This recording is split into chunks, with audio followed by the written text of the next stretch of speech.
California sells the dream of endless summer, but for some, that dream turns into a nightmare they never wake up from. From the unforgiving Mojave Desert to the shadows of Hollywood, today we're covering the 10 most disturbing disappearances in California history. These cases are baffling, tragic, and absolutely terrifying. If you love deep dives into the unexplained, please hit that subscribe button and like the video. It really helps the channel grow. Now, grab your map, lock your doors, and let's get into it.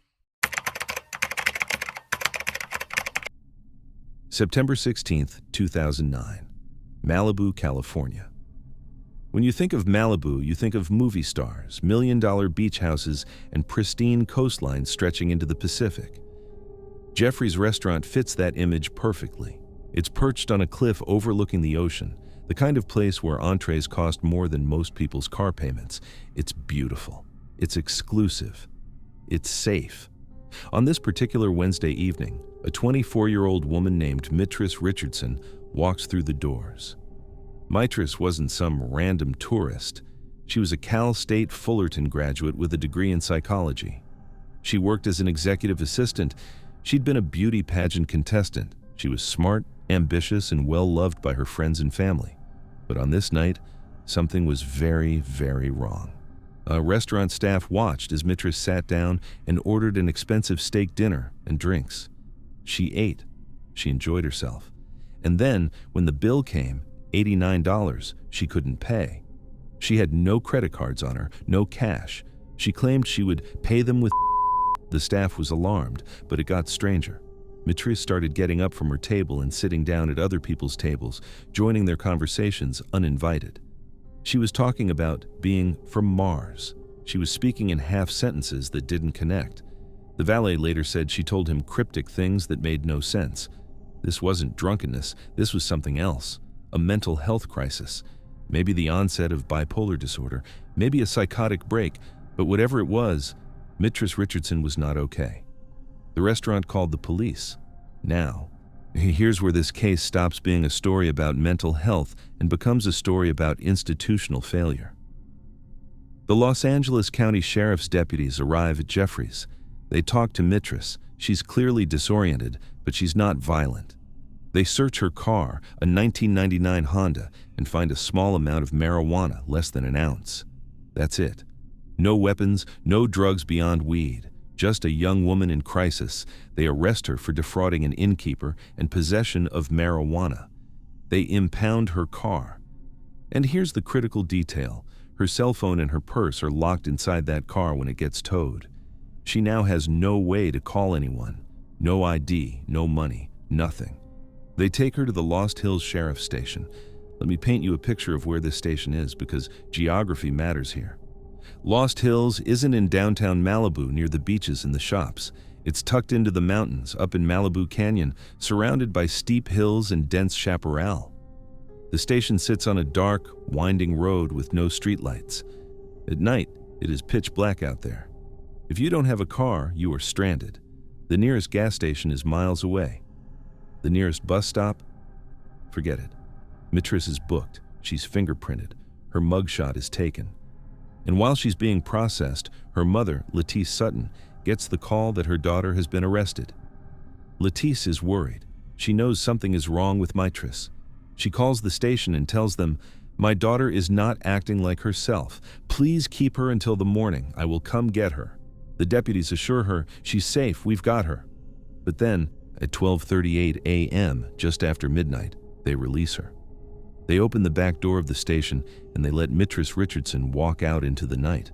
Alone, no phone, no car, no money, no jacket. Into the cold, dark mountains of Malibu Canyon. Think about that for a second. Who does that? Who releases a mentally unstable young woman, who her own mother warned was in crisis, into the middle of nowhere at 12:30 in the morning? The sheriff's department would later claim they had no legal authority to hold her longer. That's technically true. She'd been processed. She wasn't being charged with a felony, so she was free to go. But here's the thing. Police stations have discretion. They have safe cells where people can wait for rides. They They have the ability to call a family member or a crisis counselor. They could have delayed her release by an hour until her mother arrived. Instead, they pushed her out the door and locked it behind her. So where did Matrice go? That's the question that would haunt investigators for the next 11 months. What we know is this. Sometime in the early morning hours, around 6:30 a.m., about 6 hours after her release, a man named Bill Smith is standing in his kitchen in Montanito, a residential area about 6 miles from the sheriff's station. He looks out his window and sees a young woman standing in his backyard. She's just standing there, looking around, looking at his house. He opens the window and calls out, "Are you okay?" Matrice turns to look at him. She's calm, almost serene. She says, "I'm resting."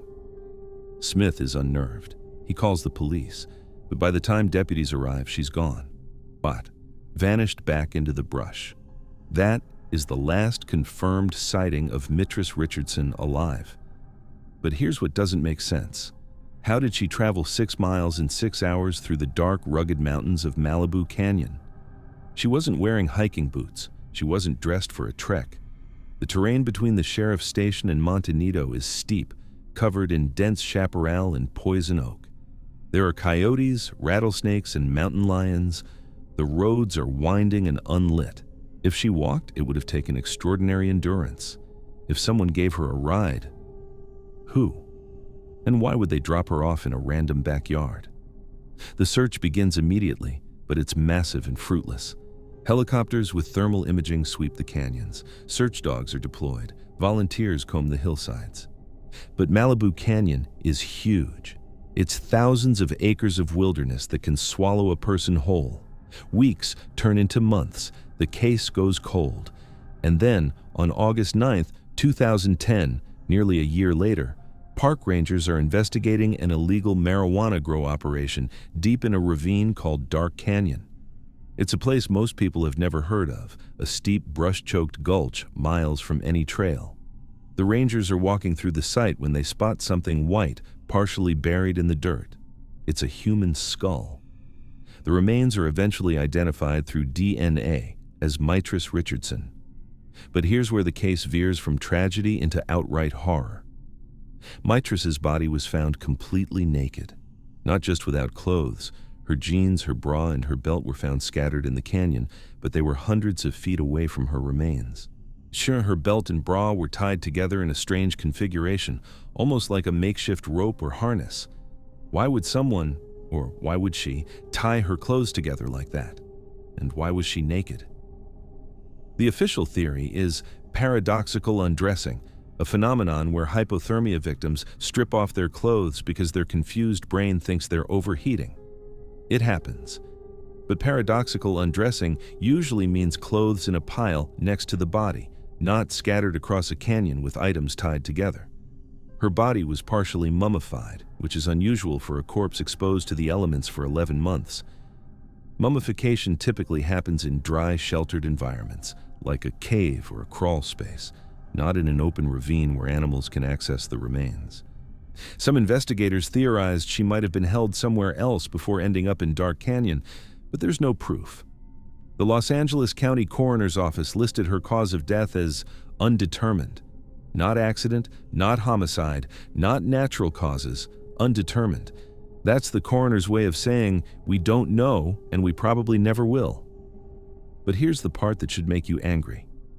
When the sheriff's deputies first arrived at the scene where Matrice's remains were found, they did something unforgivable. They picked up the bones and airlifted them out via helicopter before the coroner arrived. Let me say that again. The sheriff's department removed evidence from a potential crime scene before the medical examiner could document it.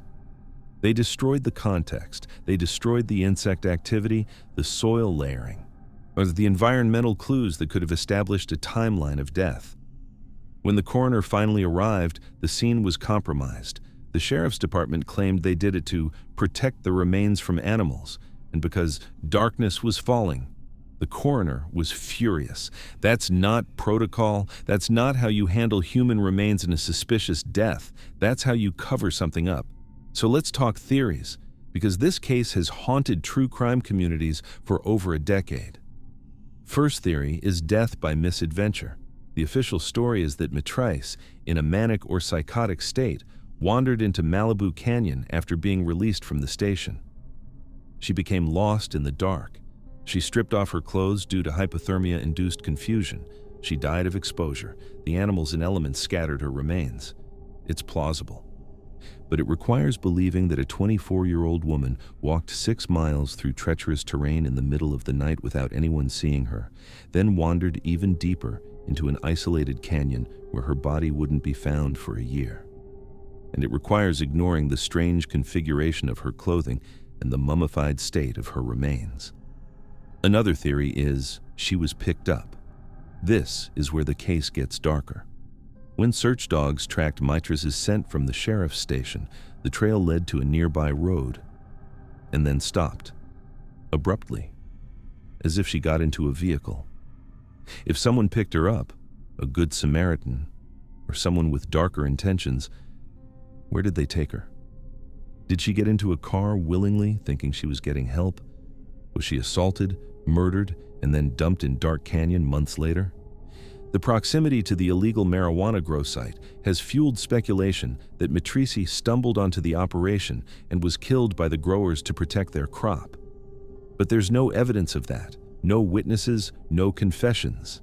Third theory is about police involvement. This is the theory that won't die. And honestly, I understand why people believe it. The sheriff's department's handling of this case was so egregiously incompetent or so deliberately obstructive that it's hard not to be suspicious. They released a mentally ill woman into a dangerous area at night. They ignored her mother's pleas. They compromised the crime scene. They fought the family's requests for transparency. There were even reports that graffiti found in the jail cell where Mitrice was held, writings or drawings on the wall, were painted over before they could be analyzed. Does that mean deputies were involved in her death? Not necessarily. But it means they failed her at every single step, and then they destroyed evidence that could have answered the questions her family deserves to have answered. Here's what I keep coming back to. Mitrice Richardson didn't have to die. If the deputies at Lost Hills had kept her in a safe cell for a few hours, just until dawn, just until her mother could drive up from LA, she'd probably be alive today. If they'd recognized that releasing a disoriented woman with no resources into a pitch-black canyon was dangerous and wrong, she'd be alive. But they didn't. They followed the letter of the law and ignored basic human decency. They treated her like a bureaucratic inconvenience instead of a person in crisis. And so, Mitrice walked out that door into the California night, and she never came back. Her remains were found in a place called Dark Canyon. The name feels almost too on the nose, doesn't it? Dark, a place where light doesn't reach, a place where answers go to die. Mitrice Richardson deserved better. She deserved help. She deserved safety. Instead, she got a locked door in a canyon full of silence.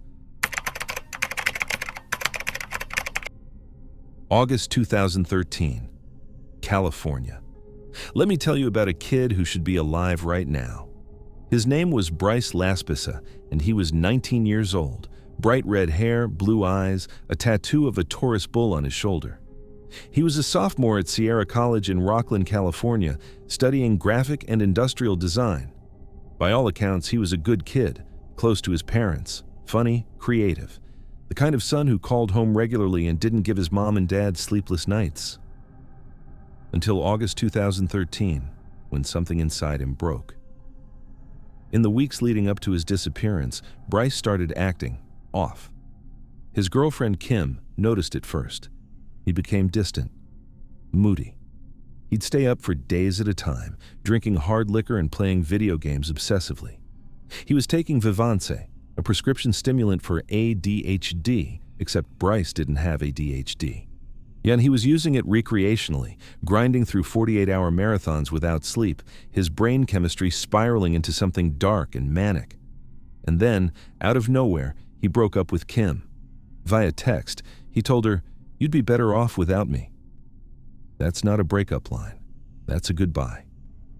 A few days later, he gave away his Xbox to a friend. He gave away a pair of diamond earrings his mother had gifted him, something he treasured. If you know anything about psychology, you know what that means.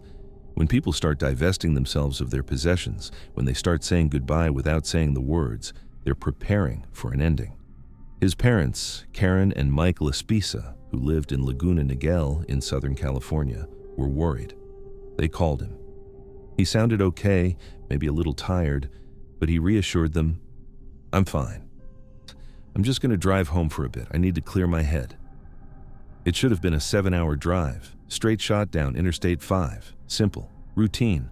It took him 30 hours. Let me paint you a picture of Interstate 5, because if you've never driven it, you need to understand what kind of road this is. The I-5 is one of the longest, most monotonous highways in America. It's a ribbon of asphalt cutting through California's Central Valley, endless flat farmland, punctuated by the occasional rest stop or fast food joint. There's nothing to look at. No curves to keep you engaged. Just straight, hypnotic highway stretching to the horizon. It's the kind of road where you can zone out, where your mind starts playing tricks on you, especially if you've been awake for days on stimulants and alcohol. On August 28, 2013, Bryce left Rockland and started driving south. He should have been home by dinner. But something went wrong. Around 9 a.m. on August 29th, Karen gets a call. Bryce is stranded near Buttonwillow, a tiny, dusty rest stop in Kern County, about halfway home. He's out of gas. Karen immediately calls a roadside assistance company. A guy named Christian drives out, brings Bryce 3 gallons of gas, enough to get him to the next station. Christian later said Bryce was polite, calm, but seemed out of it. Not drunk, not aggressive, just distant, like he was looking through Christian instead of at him. Christian fills the tank, Bryce thanks him, and Christian drives away. And Bryce doesn't move. Now, put yourself in Karen and Mike's shoes for a second. Your son is sitting in a gas station parking lot, 150 miles from home. With a full tank of gas and a working car, you call him. He answers. He sounds fine. You say, "Bryce, just drive home. We're waiting for you." He says, "Okay, Mom, I will." And then, nothing. Hours pass. You call again. He's still sitting there. He says he's resting. You ask him why he won't drive. He doesn't have an answer. He just says, "I'm resting." Christian, the roadside assistance guy, drives back to check on him 3 separate times. Each time, Bryce is in the exact same spot, sitting in his white Toyota Highlander, staring straight ahead. Christian calls Karen and says, "Ma'am, your son is still here. He hasn't moved. Something's not right." Karen is frantic now. She calls the California Highway Patrol. They send an officer to check on him. The cop talks to Bryce, runs a field sobriety test. Bryce passes. He's not drunk. He's not high. Legally, there's nothing they can do. He's a 19-year-old adult sitting in a public parking lot. That's not a crime. The officer tells Karen, "Your son seems fine. He says he's just tired."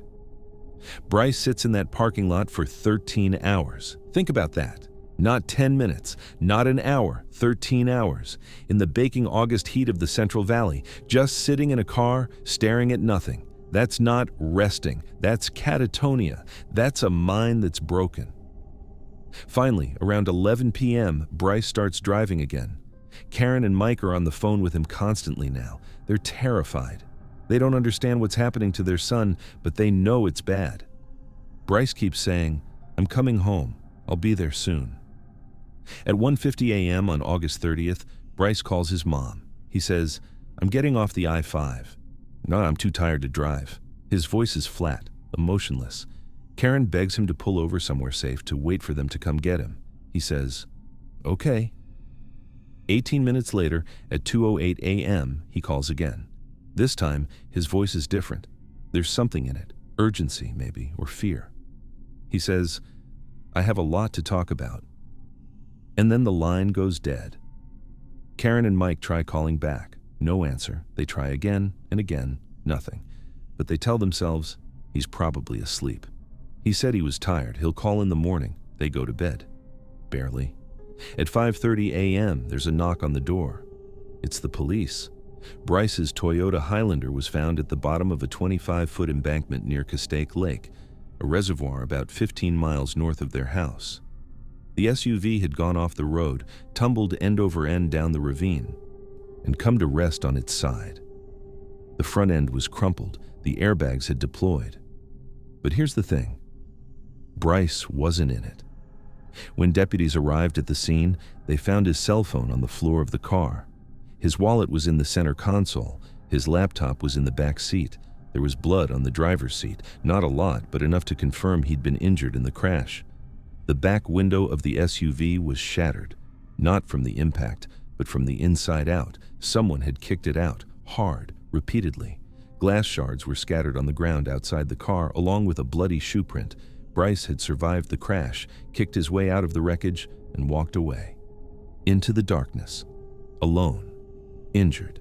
Search and rescue teams were deployed immediately. Helicopters with thermal imaging swept the hills around Castaic Lake. The divers plunged into the water, searching the murky depths in case Bryce had wandered in and drowned. Bloodhounds were brought to the scene. The dogs picked up Bryce's scent at the car, followed it down toward the lake, and then it stopped. Just ended.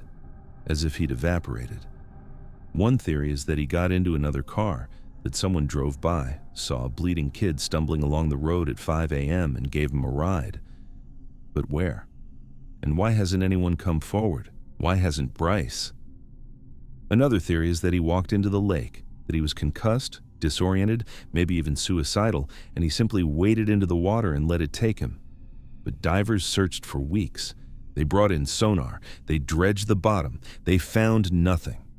Let's talk about the psychology of this, because that's where the case falls apart. If Bryce was suicidal, why did he call his parents to tell them he'd be home soon? Why give them hope?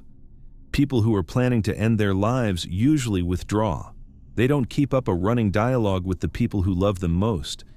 If he was having a psychotic break, fueled by the vivans and sleep deprivation, why was he so functional? He passed a sobriety test. He navigated the I-5. He spoke in complete sentences. Psychosis doesn't work like that. You don't toggle between lucid and delusional like a light switch. If he was planning to disappear and start a new life, why leave his wallet? You need money. You need ID. You need something.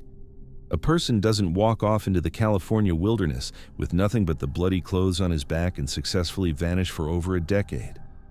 And yet, that's exactly what he did. Here's the part that keeps me up at night: the scent trail. Bloodhounds are incredibly accurate. When they lose a scent, it's usually because the person got into a vehicle or crossed water. The dogs tracked Bryce from the crash site down to the edge of Castaic Lake, and then the scent just stopped.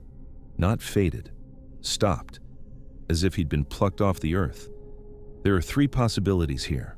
One, he walked into the lake and drowned, and his body is still down there, wedged under a rock or trapped in submerged debris. Two, he was picked up by someone, a passerby, a trucker, maybe even someone with bad intentions, and driven away. Which means he's either alive somewhere under a new identity, or he's dead and buried in a place no one's thought to look. Three, he survived the crash, walked away in a fugue state, and is living off the grid. There have been alleged sightings over the years, Oregon, Montana, even Washington State, of a young man with red hair who matches Bryce's description. But none have been confirmed. His parents have never stopped searching. They've hired private investigators. They've plastered his face on billboards. They've followed up on every lead, every tip, every psychic's vision, and they've found nothing. Let me tell you about one last detail that haunts me. A few days after the crash, searchers found a burned body in the hills near Castaic Lake. Karen and Mike's hearts stopped. They were preparing themselves for the worst. But when the coroner examined the remains, it turned out to be a deer carcass, badly charred by a brush fire. Can you imagine that? The agony of thinking your son is dead, only to be told, false alarm, keep waiting, and keep wondering. Because that's what they've been doing for over 10 years now, waiting, wondering. So what happened to Bryce Laspisa? Was it a psychotic break triggered by days of sleep deprivation and stimulant abuse? Did his brain finally snap on that long, lonely highway, convincing him he needed to escape, to disappear, to become someone else? Was it suicide? Did he crash the car on purpose, survive, and then finish what he started in the cold, dark waters of Castaic Lake? Or was it something else entirely? A fugue state, a dissociative episode where he walked away from his old life without even realizing what he was doing? I don't know. No one does. What I do know is this. A 19-year-old kid drove off a cliff, kicked his way out of a wrecked car, and vanished into the California night, leaving behind his phone, his wallet, and his entire life. He left his parents with a lifetime of unanswered questions and a doorbell that will never stop haunting them. Somewhere out there, Bryce Lespisa is either dead or living a life he doesn't remember. And until someone finds him, or his body, the case of the manic road trip will remain one of California's most chilling mysteries. May 28, 1980, Anaheim, California. Let me tell you about a woman who did everything right and still ended up dead. Her name was Dorothy Jane Scott, and she was 32 years old. She was a single mom raising a 4-year-old son named Sean. She lived with her aunt and uncle in Stanton, a quiet suburb of Orange County. She worked as a secretary at 2 head shops in Anaheim, not glamorous work, but honest work. She was deeply religious, a devout Christian who didn't drink, didn't smoke, didn't party. She went to church, she took care of her son, she helped her elderly parents. By all accounts, she was the kind of person who made the world a little bit better just by being in it.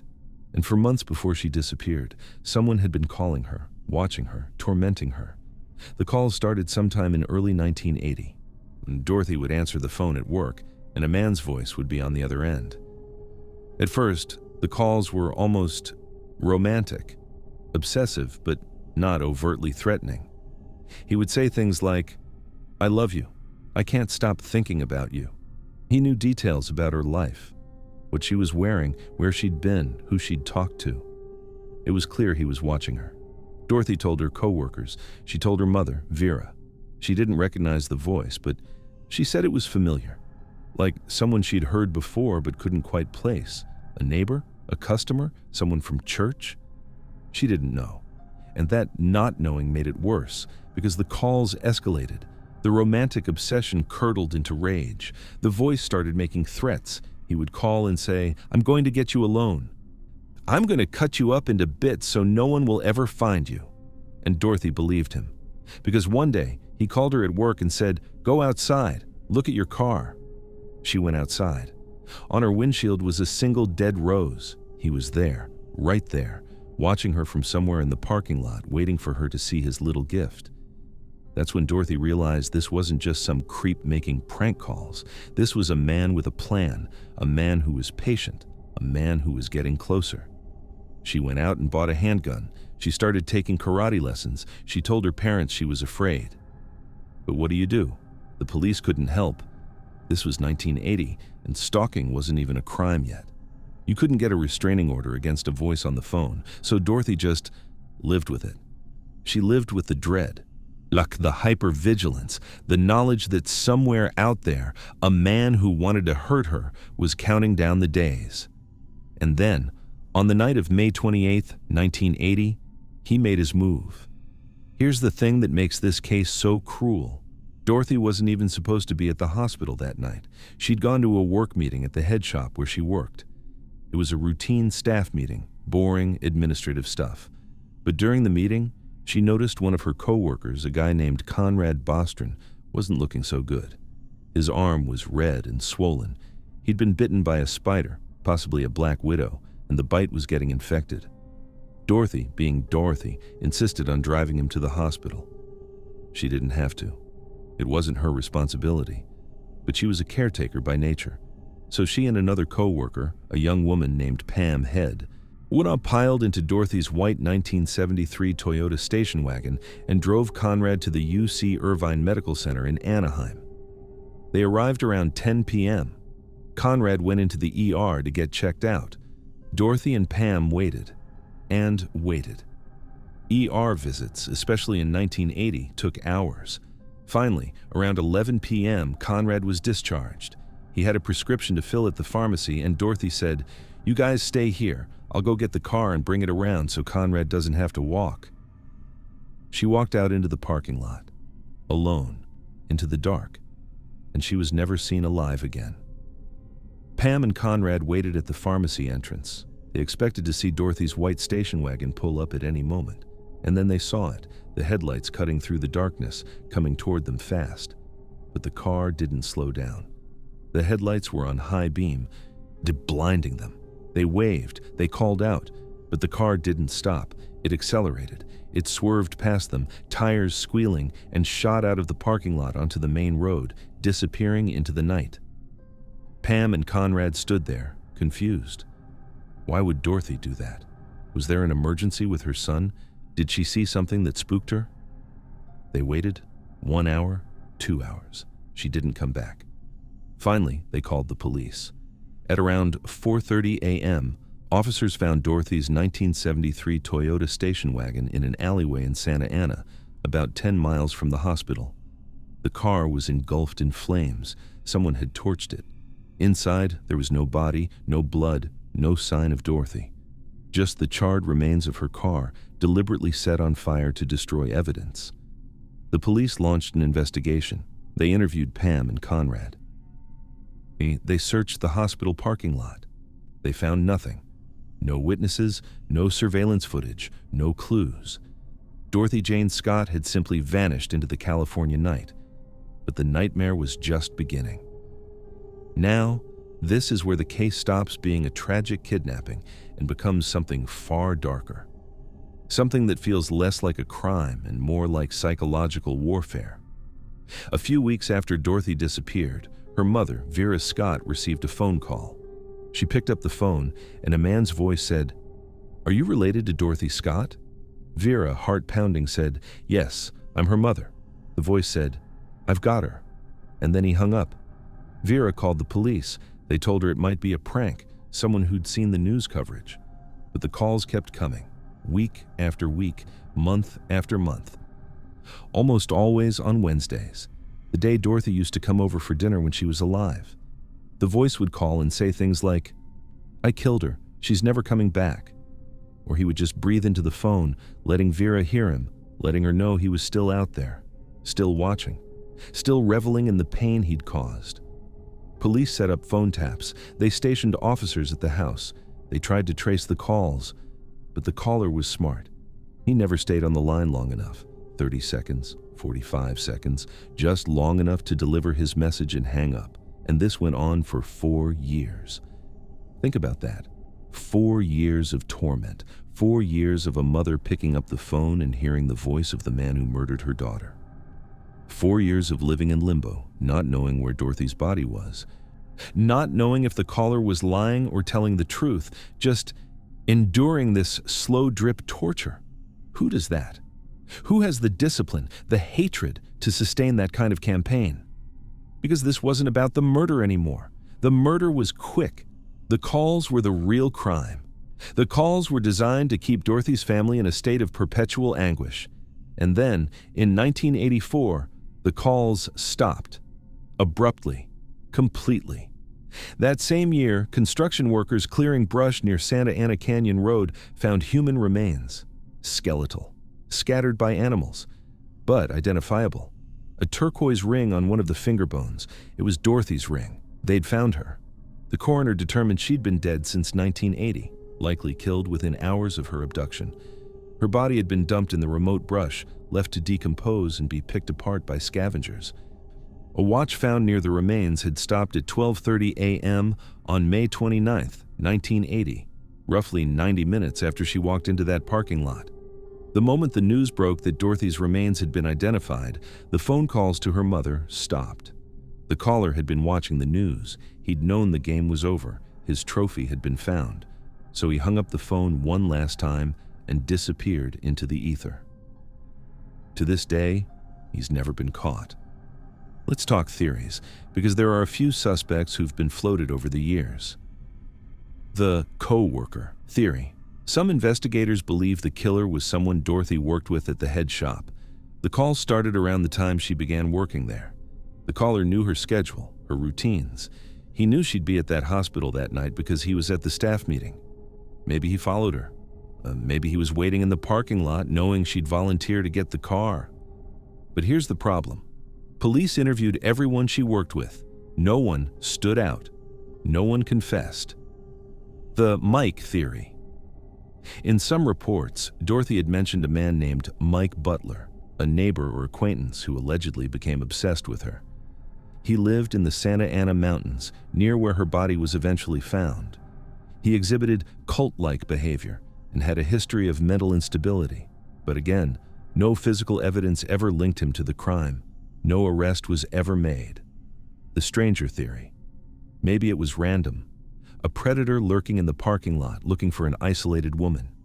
He grabbed her, forced her into the car, killed her, and then spent years tormenting her family because he enjoyed it. But that doesn't explain the months of prior calls. Random predators don't stalk their victims for 6 months before striking. The truth is, we don't know. And that's what makes this case so maddening.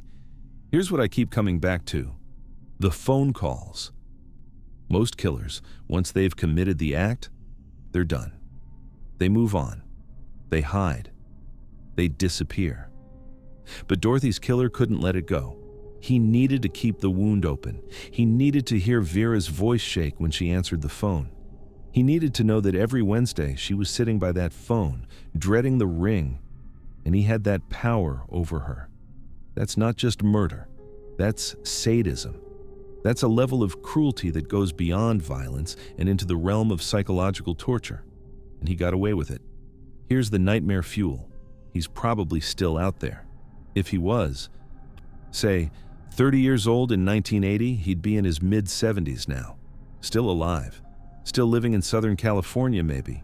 Walking around, going to the grocery store, sitting in a doctor's waiting room. A completely normal-looking old man who, decades ago, abducted a young mother from a hospital parking lot, murdered her, and then spent 4 years calling her grieving mother just to hear her cry. Dorothy Jane Scott did everything right. She was kind. She was careful. She bought a gun. She took self-defense classes. She told people she was scared. And it didn't matter, because the man who wanted to hurt her was patient. He waited. He watched.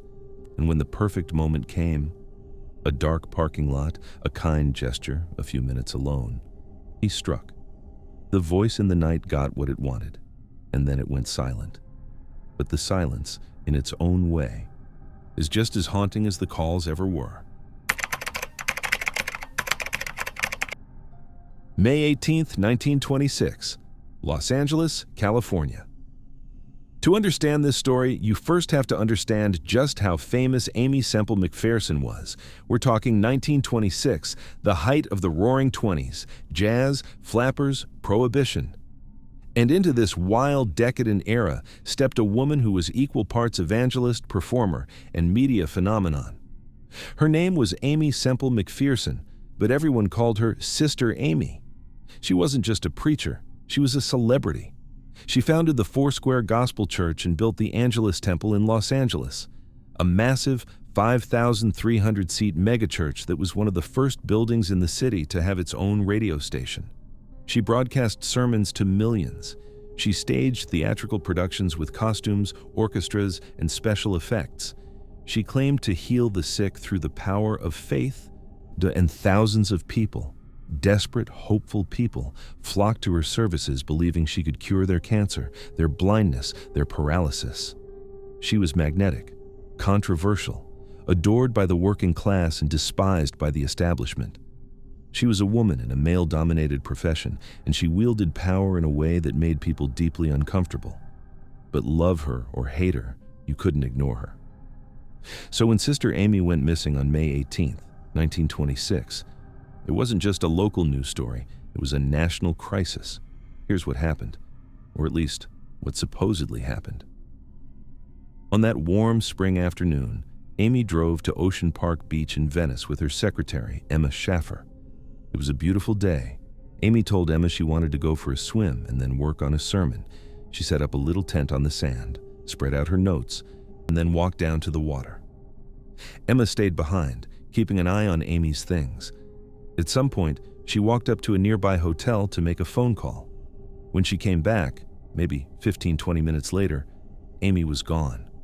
Not just out of sight, gone. The ocean was empty. The beach was empty. Emma ran up and down the shore, calling Aimee's name. Panic set in. She alerted lifeguards. Within hours, a full-scale search was underway. Divers plunged into the frigid Pacific. Boats dragged the ocean floor with nets. Helicopters, still a novelty in 1926, swept the coastline. Amy's followers gathered on the beach in the thousands, holding vigils, praying, weeping. One young man, convinced he saw her body floating in the waves, dove in to retrieve it and drowned. It turned out to be a clump of seaweed. Days turned into weeks. The search continued. The assumption was clear. Sister Amy had drowned. Her body, pulled out by the current, was somewhere at the bottom of the Pacific. The world mourned. Newspaper headlines screamed, "America's most famous evangelist lost at sea." Memorial services were held. Her mother, Minnie Kennedy, a fierce, savvy businesswoman who managed Amy's empire, stood before crowds and wept. The grief was real. The loss was unfathomable. And then, 5 weeks later, Amy Semple McPherson walked out of the Mexican desert, alive. June 23, 1926, Douglas, Arizona.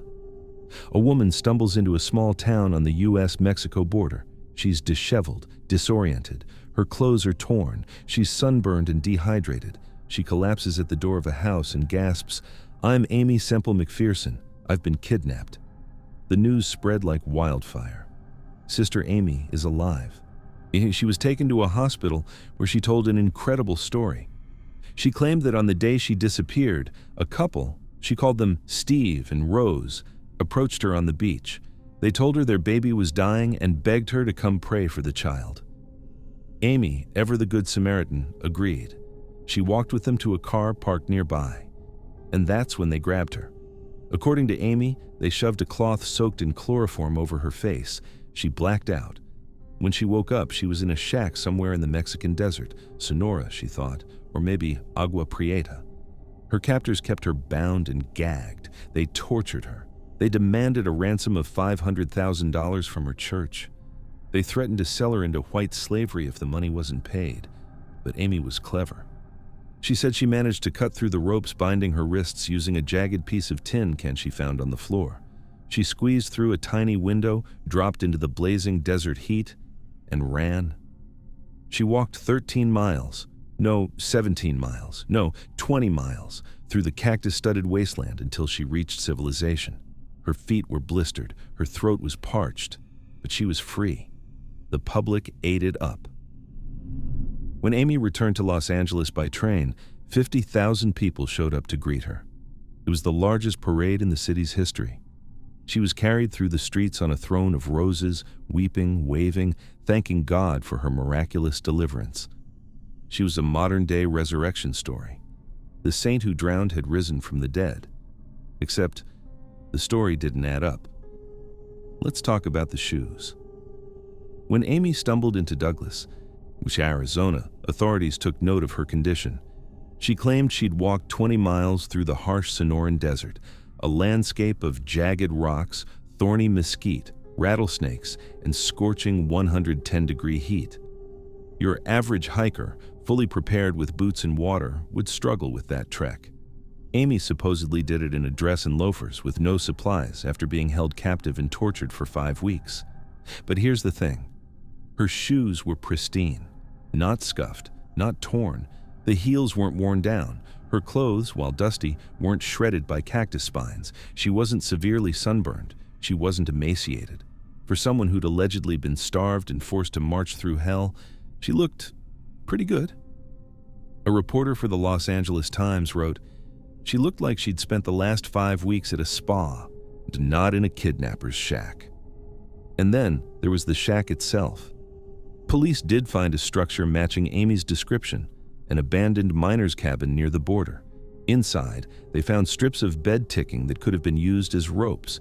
They found a tin can with a jagged edge. It all seemed to corroborate her story.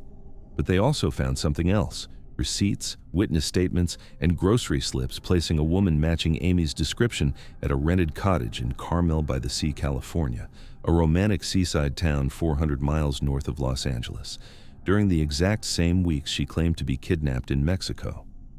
The cottage had been rented by a man named Kenneth Ormiston. He was Amy's radio engineer. He was also married, and according to multiple witnesses, a woman who looked exactly like Sister Amy, same hair, same height, My same voice had been seen with him at grocery stores, restaurants, and walking on the beach. Police obtained handwriting samples from the grocery lists found in the cottage. They matched Amy's handwriting. The theory crystallized. Amy hadn't been kidnapped. She'd run off with her lover for a 5-week tryst. And when the affair threatened to blow up her career, her ministry, and her reputation, she concocted the kidnapping story as a cover. Now, this is where the story goes completely off the rails. The Los Angeles District Attorney, a man named Asa Keys, decided to prosecute Amy for conspiracy to commit obstruction of justice. Essentially, he accused her of faking a kidnapping, which had wasted thousands of dollars in search and rescue resources and caused a man's death. The trial became a media circus. This was the O.J., the Simpson case of the 1920s. Reporters from around the world descended on Los Angeles. The courtroom was packed every single day. Amy showed up in white, her signature color, looking serene and holy, dabbing her eyes with a handkerchief whenever the prosecution got too aggressive. Her defense attorney painted her as a victim. He argued that the evidence was circumstantial, that the woman in Carmel was an imposter, that the handwriting analysis was flawed. He brought in witnesses who swore they'd seen Amy at the beach the day she disappeared. He even suggested that maybe, just maybe, she had been kidnapped and the cottage evidence was planted by her enemies to destroy her. The prosecution fired back. They brought Kenneth Ormiston to the stand. He denied everything. He claimed the woman at the cottage was a nurse from Seattle named Miss X and that he'd never had a romantic relationship with Amy. But under cross-examination, his story fell apart. He couldn't produce Miss X. He couldn't explain why grocery lists in Amy's handwriting were in the cottage. The trial dragged on for months, and then, suddenly, it collapsed. The DA dropped the charges. Officially, he cited lack of evidence. Unofficially, Amy's lawyers had put immense political pressure on the city. The Foursquare Church had money, it had influence, and the powers that be decided it wasn't worth dragging this out any longer. Amy walked free. She returned to the Angelus Temple, climbed back into her pulpit, and preached to her adoring flock as if nothing had happened. She never admitted it was a hoax. Not once. Not even on her deathbed in 1944, when she died of an accidental overdose of sleeping pills at the age of 53. She took the truth to the grave. So what really happened? Here's what I think. Amy was exhausted. She was in her mid-30s, running a massive religious organization, preaching multiple times a week, managing a radio empire, and dealing with constant scrutiny and criticism. She was a single woman, twice divorced, in an era when that was scandalous. She was lonely. And Kenneth Ormiston was there. He was smart, he understood her world, and maybe, just maybe, they fell in love. So they ran away together, just for a few weeks, just to breathe, to be normal people instead of icons. But Amy underestimated the scale of the reaction. She thought she could disappear for a bit, and when she came back, she'd say she needed time to pray or rest and everyone would move on. She didn't expect 50,000 people to show up at the beach. She didn't expect a man to drown looking for her. She didn't expect the world to stop. And so, when she realized she couldn't just waltz back into Los Angeles and say, "Whoops, my bad," she invented the kidnapping. She turned herself into a martyr, a victim, a survivor, because that's what people wanted her to be. The problem is, she wasn't a very good liar. The details didn't match, the evidence didn't line up, and the more she doubled down on the story, the more it unraveled. But here's the genius of it. She bet, correctly, that her followers wouldn't care. And they didn't. They wanted to believe her. They needed to believe her. Because if Sister Amy was a fraud, what did that say about their faith? About the miracles they'd witnessed? About the hope she'd given them? So they chose belief over truth, and Amy went on preaching until the day she died. Amy Semple McPherson remains one of the great American mysteries. Was she kidnapped? Probably not. Was she a con artist? Maybe. Was she a woman trapped by her own fame, desperate for a moment of freedom, who made a catastrophic mistake? Almost certainly. What I know for sure is this: she was a survivor. She survived poverty, 2 failed marriages, sexism, scandal, and a trial that should have destroyed her. She built an empire in a world that didn't want women to have power, and she held onto it until her last breath. The woman who claimed to heal the sick couldn't heal her own reputation, but she didn't need to. Because in the end, the only truth that mattered was the one her followers believed, and they believed she walked on water, or at the very least walked out of the desert when she should have drowned in the sea.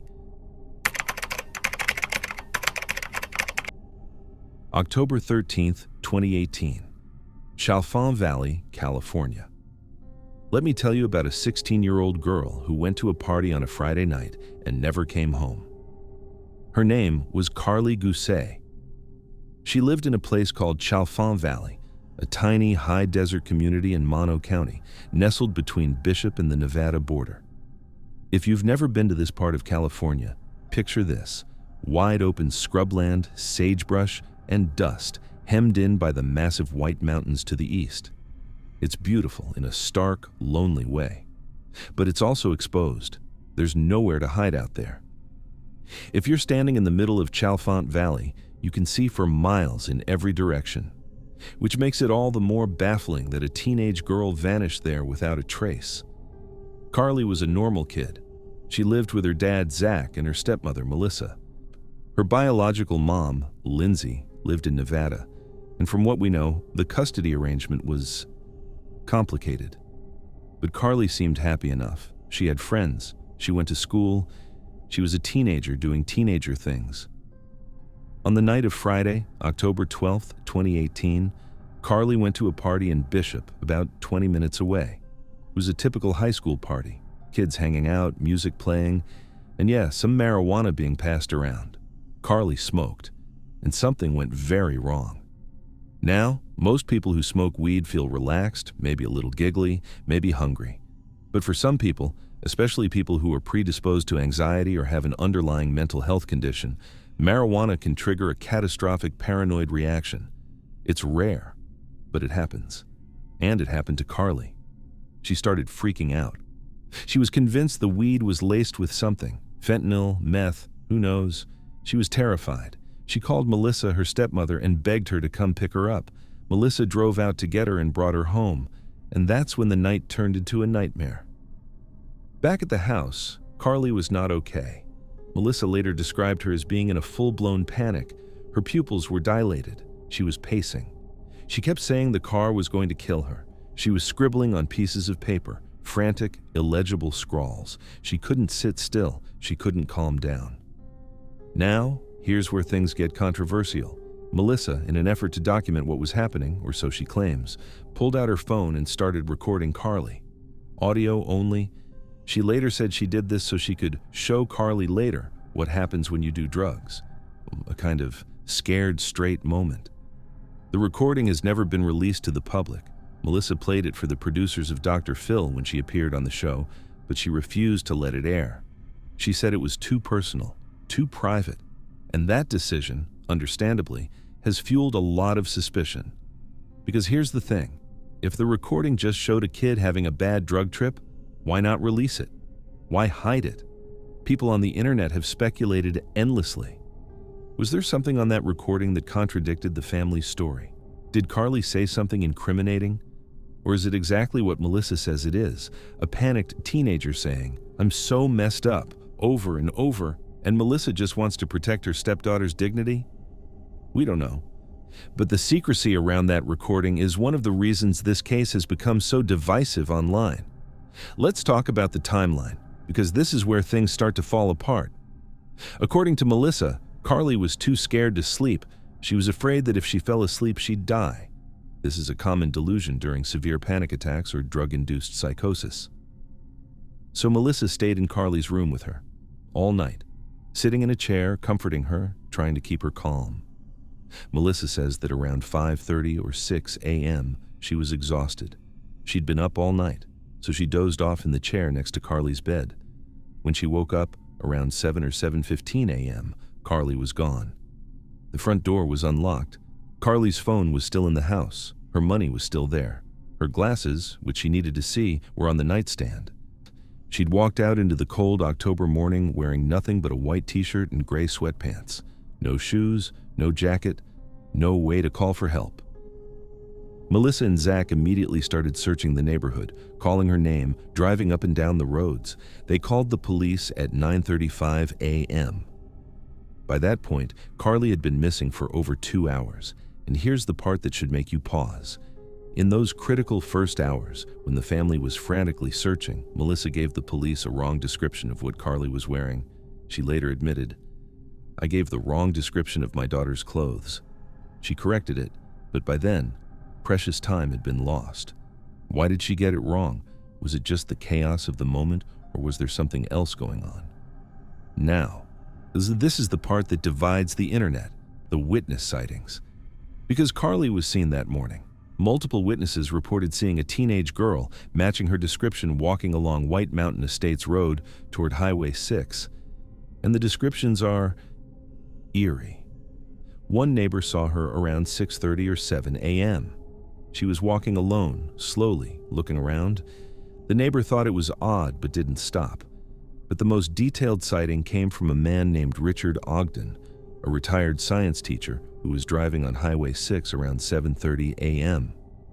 He saw a girl, white t-shirt, gray pants, matches Carly's description, standing near a barbed wire fence by the side of the road. Now, you'd think if a teenager is standing by a highway at 7:30 in the morning, she's either hitchhiking or she's in distress, right? But according to Ogden, Carly wasn't doing either of those things. She wasn't waving for help. She wasn't walking with purpose. She was just standing there, looking up at the sky. Ogden said she seemed dazed or out of it. He thought about stopping but didn't. He assumed she was just a kid taking a morning walk or waiting for someone. So he kept driving. That is the last confirmed sighting of Carly Gousset. Let's talk about what happened next, because this is where the case gets truly baffling. Search and rescue teams were deployed. They brought in cadaver dogs, helicopters, drones, volunteers on horseback. They combed the desert around Chalfont Valley. And remember, this is open terrain. There are no dense forests to hide a body, no deep ravines to fall into. It's scrub brush, dirt roads, and wide open sky. If Carly had collapsed somewhere nearby, they should have found her. But they didn't. The search dogs tracked her scent from the front door of the house, down the driveway to the road, and then the scent just stopped, vanished, as if she'd been picked up by a vehicle. So either Carly got into a car, voluntarily or involuntarily, or she walked into the desert and somehow evaded one of the most extensive search operations Mono County has ever seen. Neither of those options makes sense. Let's talk theories, because this case has become a battleground between two camps, the tragic accident camp and the something happened at home camp. First theory is drug-induced psychosis or wandering death. This is the simplest explanation, and honestly, it's probably the most likely. Carly had a severe reaction to the marijuana. She was still paranoid and disoriented when she woke up that morning. Maybe she had a lingering panic attack. Maybe she was still hallucinating. She walked out of the house in a fugue state, wandered into the desert, and succumbed to exposure or dehydration. The problem? No body. They searched everywhere. Helicopters with thermal imaging flew over the area for weeks. If she'd collapsed in the scrub brush, they should have found her. Bodies don't just disappear in the desert, especially not in terrain that open. Second theory is abduction. The scent trail ending at the road strongly suggests she got into a vehicle. Maybe a good Samaritan saw a confused teenager and offered her a ride. Maybe someone with darker intentions picked her up. Highway 6 is a major trucking route. It's remote. It's lonely. If someone wanted to grab a vulnerable kid, that's a prime location. But here's the problem. No one has come forward. No trucker, no passerby. No one has said, "Yeah, I saw her that morning." And in the age of dash cams and surveillance, that silence is deafening. Another theory is family involvement. Now, I need to tread carefully here, because Zach and Melissa have not been named as suspects by law enforcement, but the internet has not been kind to them, particularly Melissa. Here's why people are suspicious. The audio recording that's never been released. The fact that Melissa supposedly stayed up all night watching Carly, but then fell asleep for the exact window of time Carly walked out. The wrong clothing description. The fact that Carly's biological mom, Lindsay, She has publicly stated she doesn't believe Melissa's version of events. The theory goes something like this. Carly overdosed or had a medical crisis during the night. The family panicked. They staged the morning walk to cover it up, but again, there's no evidence of this. It's pure speculation fueled by inconsistencies and the internet's insatiable need for a villain. Here's what I keep coming back to. The witness who saw her looking at the sky. That image haunts me.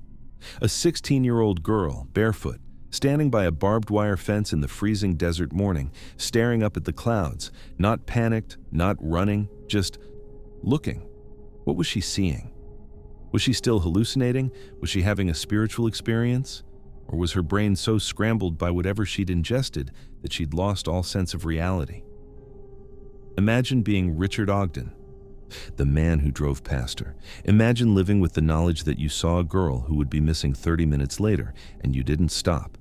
He's not to blame. He had no way of knowing, but God, what a weight to carry. Here's the truth. We don't know what happened to Carly Gousset. Maybe she's out there in the desert somewhere, and we just haven't found her yet. Maybe she got into a car and met someone who hurt her.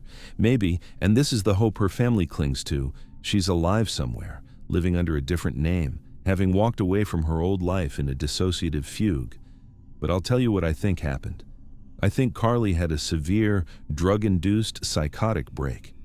I think she woke up that morning still terrified, still disoriented, and she walked out of that house looking for safety or escape or something her broken brain told her was out there.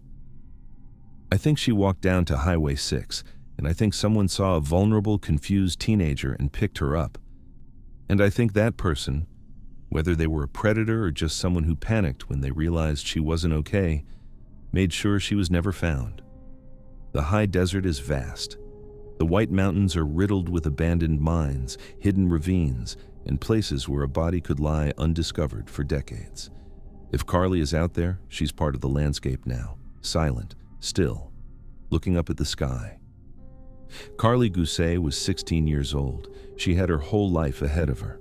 And in the span of a single night, she went from a girl giggling at a party to a ghost on the side of Highway 6.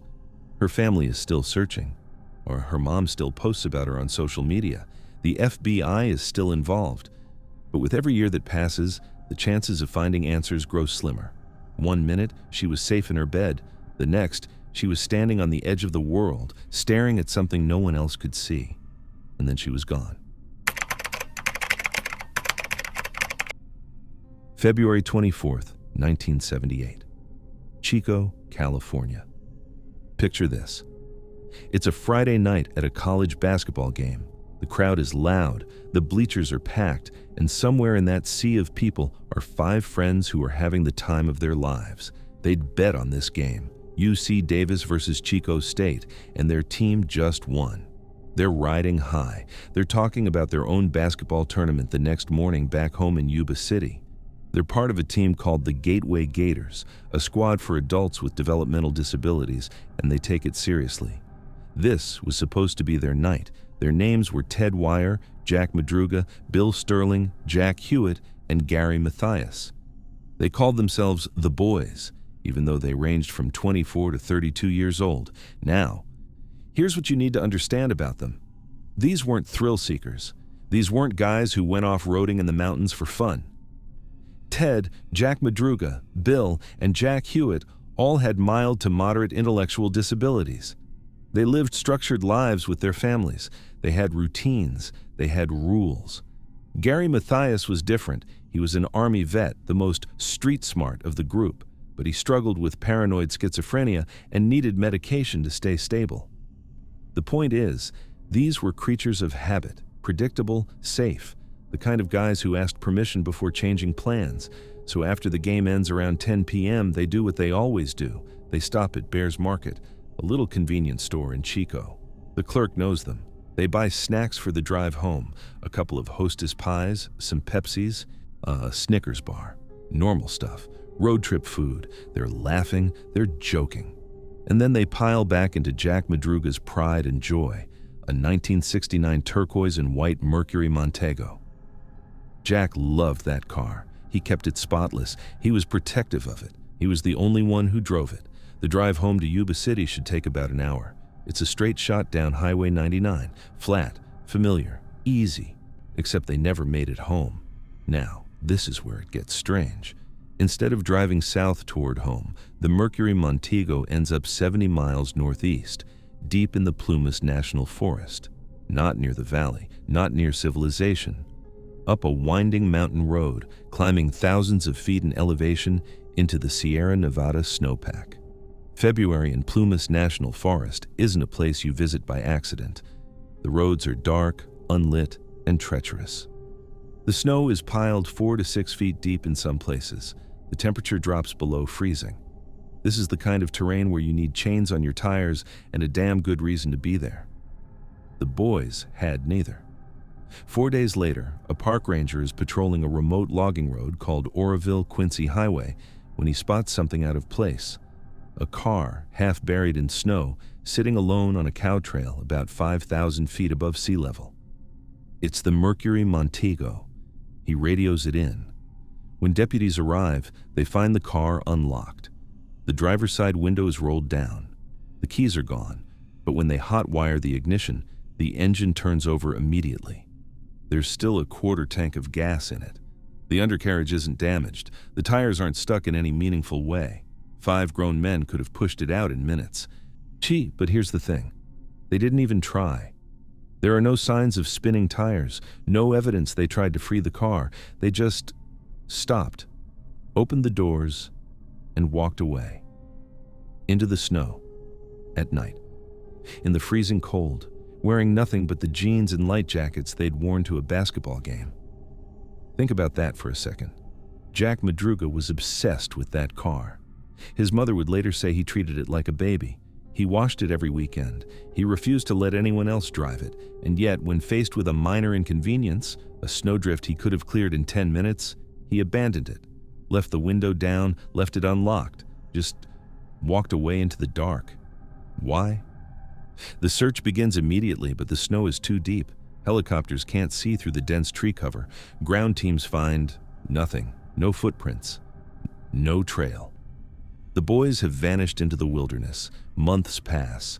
Winter melts into spring. The snow starts to thaw. And then, in early June 1978, 2 motorcyclists are riding through a remote area near the forest when they smell something. Death, decomposition.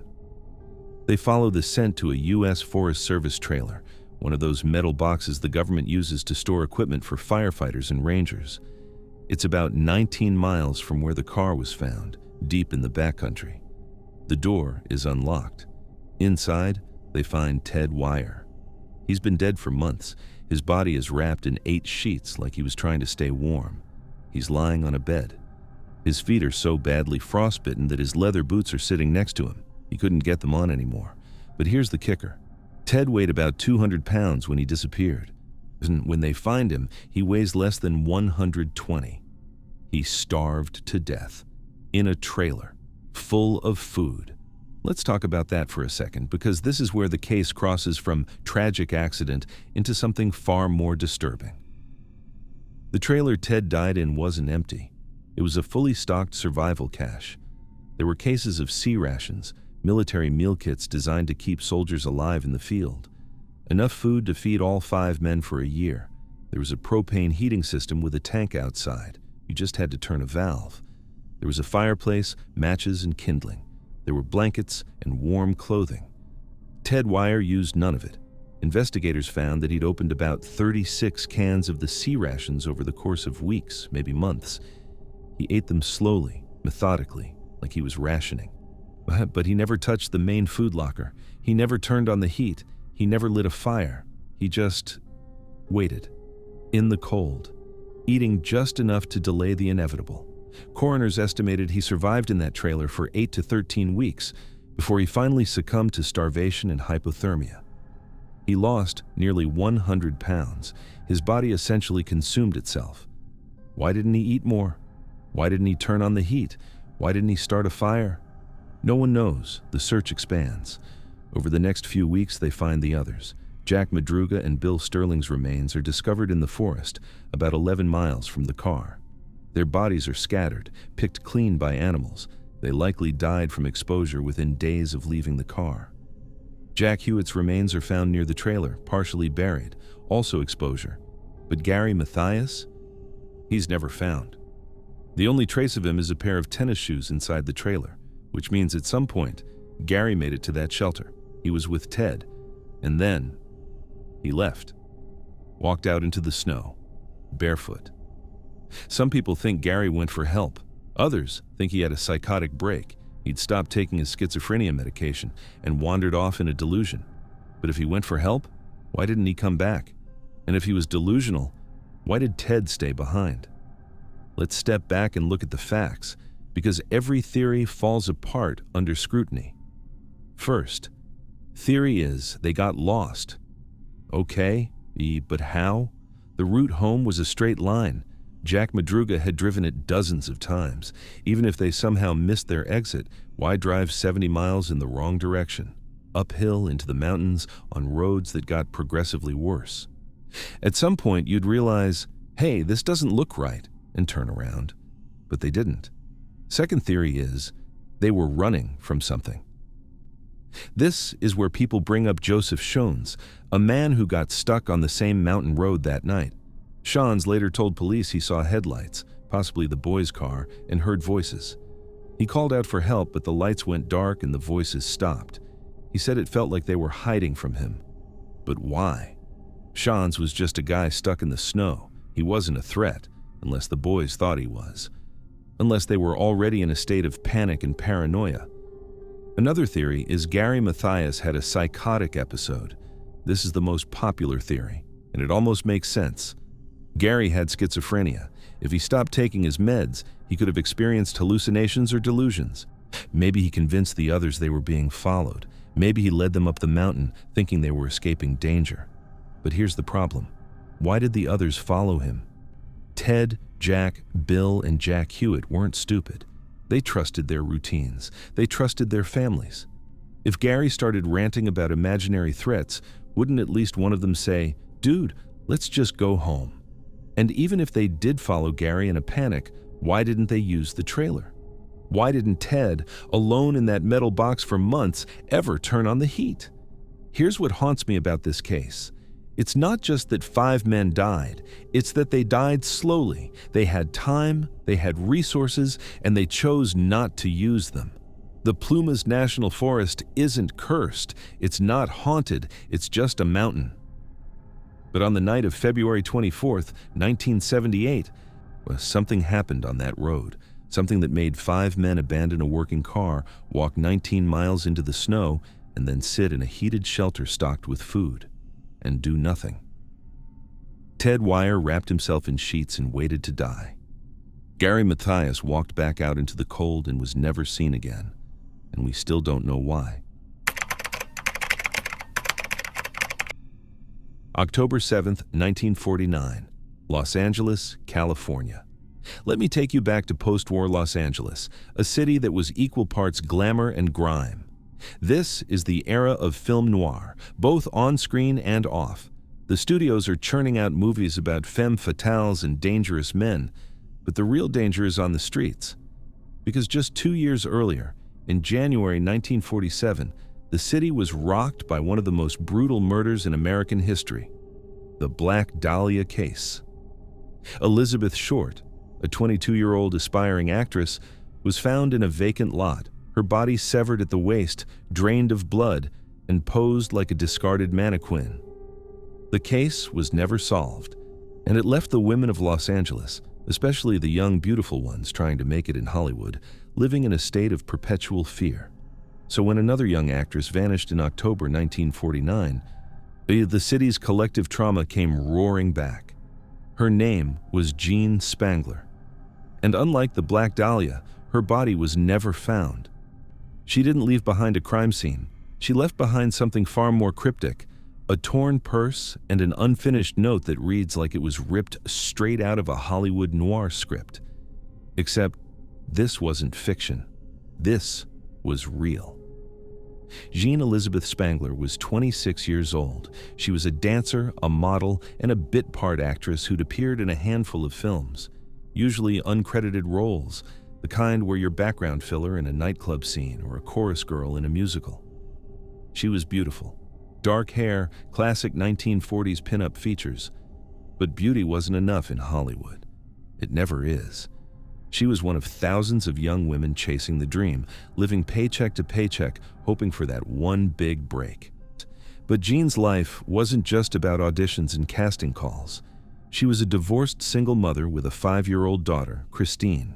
She was locked in a bitter custody battle with her ex-husband, Dexter Benner. He was behind on child support, money was tight, and Jean was doing whatever she could to keep her head above water, dancing in nightclubs, taking odd jobs, moving between LA's underbelly and its glittering surface. She lived in the Park La Brea apartment complex with her mother, her sister-in-law, and her daughter. It was a modest life, not the Hollywood dream she'd imagined when she first moved to LA, but it was her life, and she was fighting to hold on to it. On the evening of October 7th, 1949, Jean kissed her daughter goodbye. She told her sister-in-law, Sophie, that she was going to meet her ex-husband to discuss the overdue child support payments. Then, she said, she had to go to a night shoot for a movie. She'd be back late, maybe not until the next morning. Sophie wasn't suspicious. Jean worked erratic hours. Night shoots were common in Hollywood, so she said goodbye, watched Jean walk out the door, and thought nothing of it. Jean Spangler was never seen again. When Jean didn't come home the next morning, Sophie started making calls. She called Dexter Benner, Jean's ex-husband. He said he hadn't seen Jean in weeks. There was no meeting, no discussion about child support. Jean had lied. Sophie called the studios. She asked if there were any night shoots scheduled for October 7th that would have required an extra or dancer. The answer came back, no. No major studio had night filming that night. And there was no movie shoot. Jean had lied about that too. So where was she really going? On October 9th, 2 days after Jean disappeared, a park maintenance worker was doing his rounds in Griffith Park, a sprawling wilderness area in the hills above Los Angeles. It's a beautiful park by day, but by night, it's a different animal. Dense brush, dark ravines, the kind of place where secrets get buried.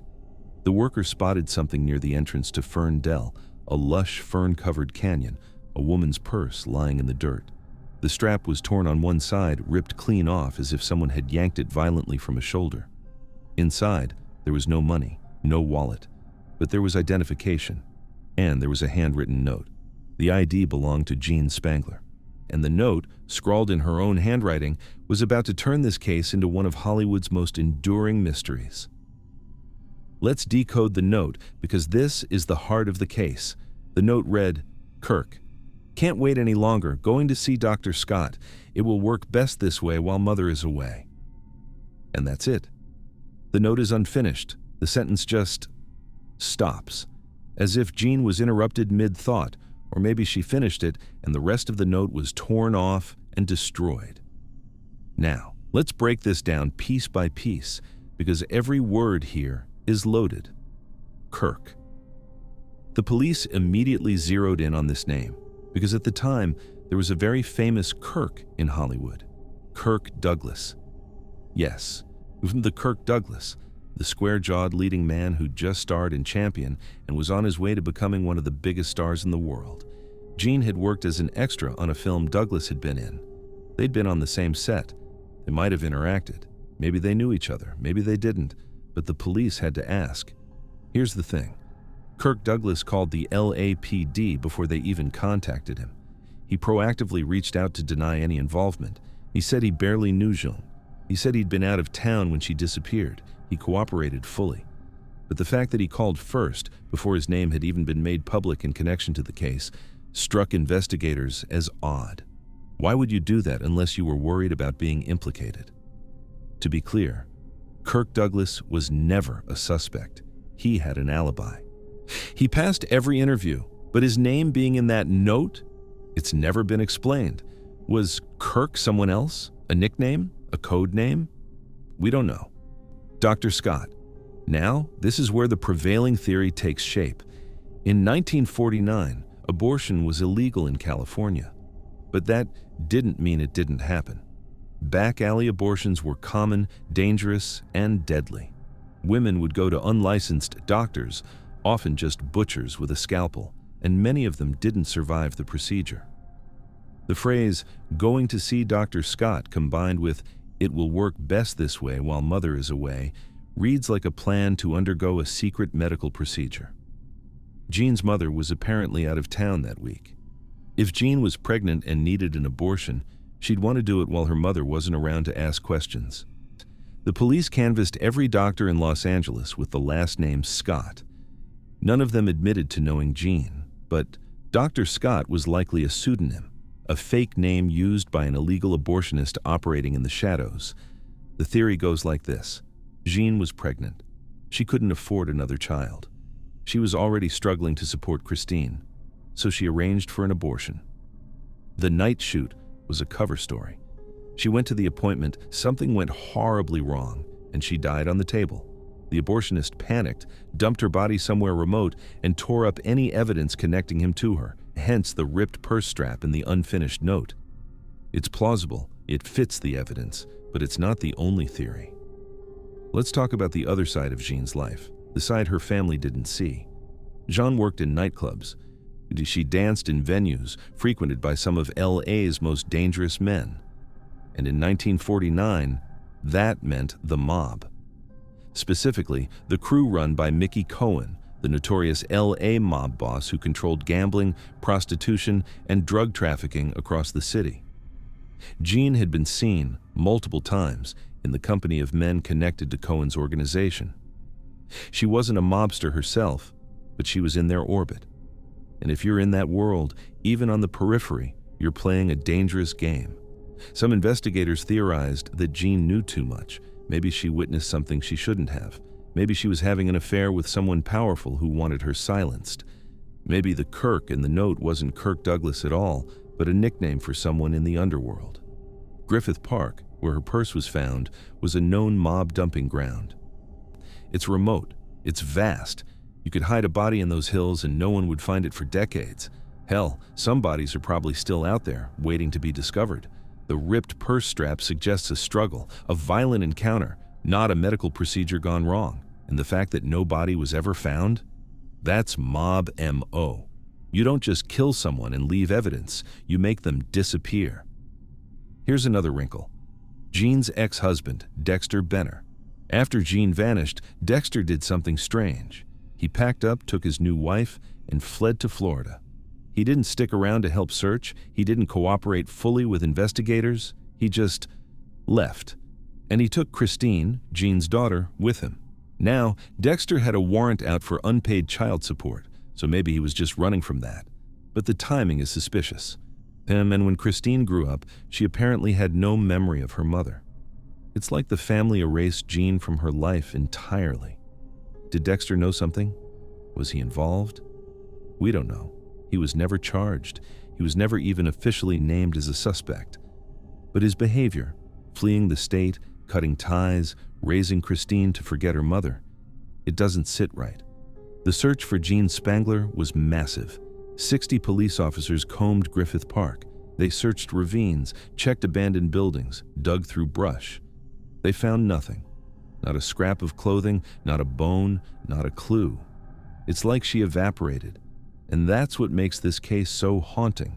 Elizabeth Short, the Black Dahlia, was found. Her death was brutal and public and horrifying, but at least there was a body. At least her family had something to bury. Jean Spangler's family got a purse and a note. That's it. No closure, no answers, just questions that have lingered for 75 years. So what happened to Jean Spangler? One theory is the botched abortion. This is the most likely scenario. Jean was pregnant. She went to an illegal abortionist. She bled out on the table. The doctor panicked, disposed of her body in a remote location, maybe Griffith Park, maybe the desert, maybe the ocean, and destroyed any evidence connecting him to her. The torn purse strap was just collateral damage as he dumped her belongings. Second theory is about the mob hit. Jean was involved with dangerous men. She saw something, heard something, or knew something that made her a liability. Someone in Mickey Cohen's crew, or a rival gang, killed her and made sure she was never found. The note was planted or torn to create confusion. Another theory is the jealous lover. Maybe Kirk wasn't Kirk Douglas. Maybe it was a boyfriend, a married man, someone who couldn't afford to be connected to Jean. She threatened to expose him. Maybe she was pregnant with his child, and he killed her to keep her quiet. Fourth theory is she ran away. This is the long shot theory, but it exists. Maybe Jean was so overwhelmed by the custody battle, by the financial pressure, by the grind of Hollywood, that she staged her own disappearance. She left the purse to make it look like foul play, and she started a new life somewhere else. But this doesn't explain the torn strap or the unfinished note, and it doesn't explain why she'd abandon her daughter. Here's what I think happened. Jean Spangler was pregnant. She was desperate.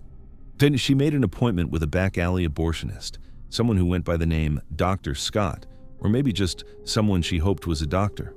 She told her family she had a night shoot to cover her tracks. She went to the appointment, and something went catastrophically wrong. Maybe she hemorrhaged. Maybe the doctor punctured something vital. Either way, she died, and the person responsible, terrified of being caught performing an illegal procedure that killed someone, dumped her body in Griffith Park, ripped the incriminating note out of her purse, and disappeared into the night. Jean Spangler became another ghost of Los Angeles, another young woman who came to Hollywood chasing a dream and ended up as a cautionary tale. The note she left behind, incomplete, cryptic, heartbreaking, is the only thing left of her. Kirk. Can't wait any longer. I'm going to see Dr. Scott. It will work best this way while Mother's away. What did it mean? Who was she writing to? What was she so desperate to do that she lied to her family and walked into the dark? We'll probably never know. The answers are buried somewhere in the hills of Griffith Park, or scattered across the desert, or sitting at the bottom of the Pacific. Jean Spangler is gone. But the mystery, like all good noir, lingers forever. May 25th, 1996, San Luis Obispo, California. Let me tell you about a girl who did everything right and still ended up dead. Her name was Kristen Smart. She was 19 years old, a freshman at California Polytechnic State University, Cal Poly, studying architecture. She was 6 feet 1 inch, athletic, confident. She had her whole life mapped out ahead of her. And on Memorial Day weekend, 1996, she went to a party, a completely normal college thing to do. She never came home. Now, here's the thing about this case. It's not really a mystery. It never was. Everyone knew what happened. Everyone knew who did it. The police knew. The students knew. The community knew. This wasn't a whodunit. This was a why didn't anyone stop him? Because for 25 years, the man who killed Kristen Smart walked free. He went to work. He dated. He lived his life. While Kristen's parents spent a quarter century searching for their daughter's body, her killer was drinking beer in his backyard. And the only reason he's in prison today is because a podcast, a civilian with a microphone and a laptop, did what an entire police department couldn't. This is the story of an open secret, and it'll make you furious. Let's set the scene. It's late night on May 24th, 1996, bleeding into the early morning hours of May 25th. There's a party at 135 Crandall Way, an off-campus house near Cal Poly. It's Memorial Day weekend. The vibe is loose, celebratory. Students are drinking, dancing, blowing off steam before finals. Kristen Smart shows up. She's not a big partier. Friends described her as responsible, focused, but she's a freshman and it's a holiday weekend. She drinks, maybe more than she intended. Yeah, at some point in the night, she ends up passed out on a neighbor's lawn, just completely out of it. 2 students, Cheryl Anderson and Tim Davis, find her. They're leaving the party and they see this tall girl lying in the grass, clearly not okay. So they do the decent thing. They help her up. They start walking her back to her dorm, Muir Hall, which is about a 10-minute walk from the party. And then Paul Flores appears. Paul Flores was a 19-year-old freshman who lived in Santa Lucia Hall, a dorm that was on the route back to Muir. He sees the group and offers to help. He lives closer, he says. He'll make sure she gets home safe. Tim Davis peels off first. His dorm is in a different direction. Then Cheryl Anderson leaves at her building, Sierra Madre Hall. She watches Paul and Kristen walk away together and disappearing into the early morning darkness. That is the last time anyone sees Kristen Smart alive. Now, this is the part that makes you want to scream. Kristen's friends notice she's missing the next day. She doesn't show up for plans. She doesn't answer her door. Her stuff is still in her room, her ID, her keys, everything. But she's gone. Her friends are worried. They go to campus police, and campus police do nothing. They tell the friends, she probably went camping for the weekend. She'll turn up. It's Memorial Day. Kids take off all the time. Come back in a few days if she's still missing. So they wait. Days go by. Kristen doesn't come back. Finally, on May 28th, 4 days after she disappeared, campus police take an official missing persons report. 4 days. Do you know what happens to evidence in 4 days? It degrades. It gets contaminated. Witnesses forget details. Security footage gets overwritten. Those first 48 hours are critical in any missing persons case, and Cal Poly PD just let them slip away. But here's the thing. Even with that delay, the case should have been easy to solve. Because Paul Flores made himself extremely obvious. When police finally interview him, Paul Flores tells them he walked Kristen part of the way back to her dorm and then left her at the intersection near Muir Hall. He says he watched her stumble toward the building, and that's the last he saw of her. Okay, so if that's true, why did 4 different cadaver dogs brought to campus to search the dorms all alert to the same location? Paul Flores' dorm room, specifically his mattress. Cadaver dogs don't alert to old pizza or dirty laundry. They alert to human decomposition, the specific chemical signature of a dead body. And 4 independent dogs, trained, certified, reliable, hit on Paul Flores' room. That means at some point, Kristen Smart's body was in that room. But here's the problem. By the time the dogs were brought in, Paul had already had days to clean, to move things, to get rid of evidence. The delay in the investigation gave him a head start. And then there's the black eye. On May 27th, 2 days after Kristen disappeared, Paul Flores shows up to a police interview with a massive fresh black eye, a gnarly bruise spreading across his face. The cops ask him, "Where'd you get that?" Paul says, "Oh, I got elbowed playing basketball." The police accept this. They write it down. They move on. Except later, when journalists start digging into the case, they talk to Paul's friends. And his friends say, "Basketball? Paul didn't play basketball that weekend. We don't even remember him playing basketball at all." So Paul changes his story. He says, "Oh, actually, I was working on my truck and I hit my face on the hood." And then he changes it again and again. But here's the thing. If you're innocent, your story doesn't change. You say, "I got this black eye from X," and that's the story, because it's the truth. When your story keeps shifting, it's because you're lying. The most likely explanation? Kristen fought back. She was 6 feet 1 inch. She was strong. And in her final moments, as Paul Flores attacked her, she landed a punch. She marked her killer, and the police just let it slide.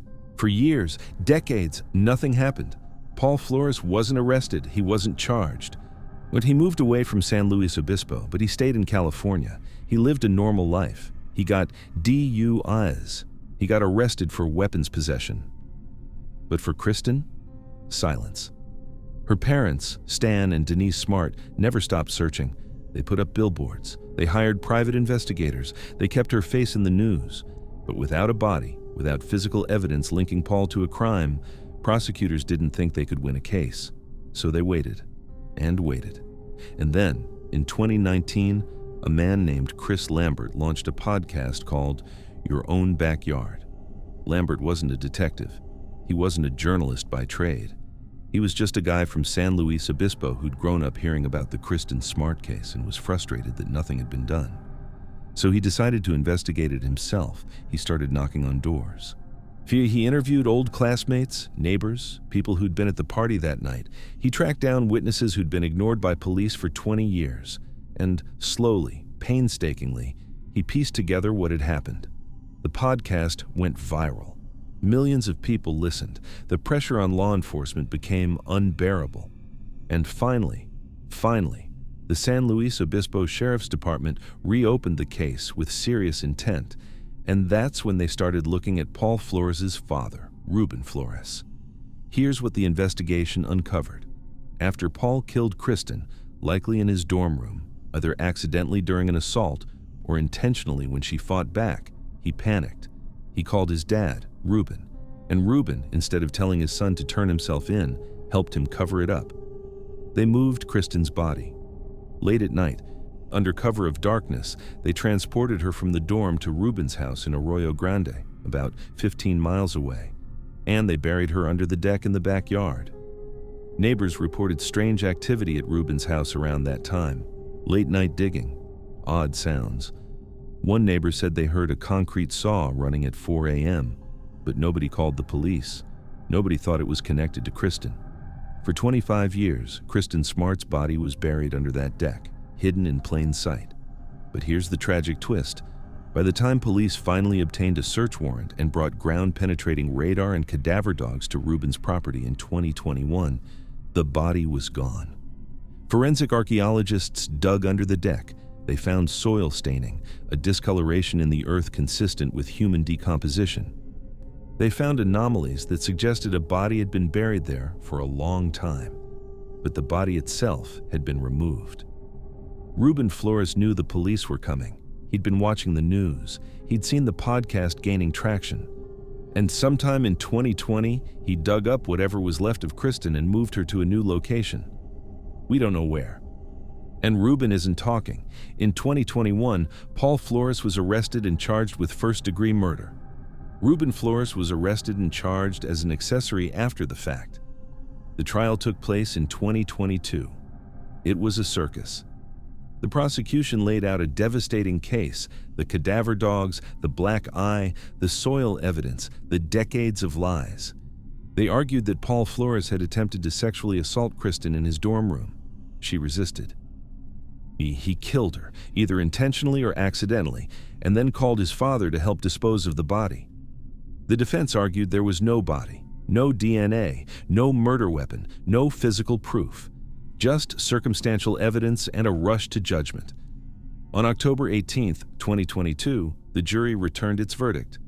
Paul Flores, guilty of first-degree murder. Ruben Flores, not guilty of being an accessory. The Ruben verdict shocked people. How could he be not guilty when the body was literally buried in his backyard? But the jury decided there wasn't enough proof that Ruben knowingly helped Paul after the fact. Maybe Paul did it all himself. Maybe Ruben was in denial. We don't know. What we do know is that Paul Flores was sentenced to 25 years to life in prison. He's currently sitting in a California state penitentiary where he'll likely die. But Kristen Smart is still missing. Here's the part that keeps me up at night. Kristen is somewhere. Her bones, her remains, whatever's left of her after 28 years, are buried in California soil. Maybe in the Santa Lucia Mountains, maybe in a remote canyon, maybe under someone's property, and they have no idea. Ruben Flores knows where she is, but he's not talking. He was acquitted. He can't be retried, and unless he suddenly grows a conscience, Kristen's parents will never get to bury their daughter. Stan and Denise Smart are in their 70s now. They've spent nearly 3 decades searching. They got justice. Paul is behind bars, but they didn't get peace, because peace would be bringing Kristen home, and that's not happening. Let's talk about what this case reveals about institutional failure. Campus police failed. They dismissed Kristen's friends. They delayed the investigation. They let critical evidence slip through their fingers. Local police failed. They interviewed Paul Flores, saw the black eye, heard the changing stories, and did nothing. The justice system failed. For 25 years, prosecutors said they couldn't move forward without a body, even though cadaver dogs had literally pointed them to the suspect's room. And the only reason this case was solved, the only reason Paul Flores is in prison, is because a civilian with a podcast did the work that law enforcement should have done in 1996. Chris Lambert didn't have a badge. He didn't have subpoena power. He didn't have a forensics lab. He just had a microphone and a refusal to let Kristen be forgotten. And He changed everything. That shouldn't have been necessary. But it was. Our Kristen Smart was 19 years old. She was walking home from a party. She made it within yards of her dorm. Safety was right there. And then Paul Flores happened. She fought. The black eye proves it. She didn't go quietly. She marked her killer. She left clues. She did everything she could to make sure people would know. And for 25 years, those clues were ignored. Paul Flores is in prison. That's something. But Kristen is still out there, buried in a place only her killer's father knows. And until Ruben Flores decides to speak, or until someone stumbles across her remains by accident, she's going to stay there. The open secret was finally exposed. Justice, delayed by decades, was finally served. But the ground is still keeping Kristen's final secret, and that silence is deafening. March 10th, 1928, Los Angeles, California. Let me tell you a story that sounds too insane to be true.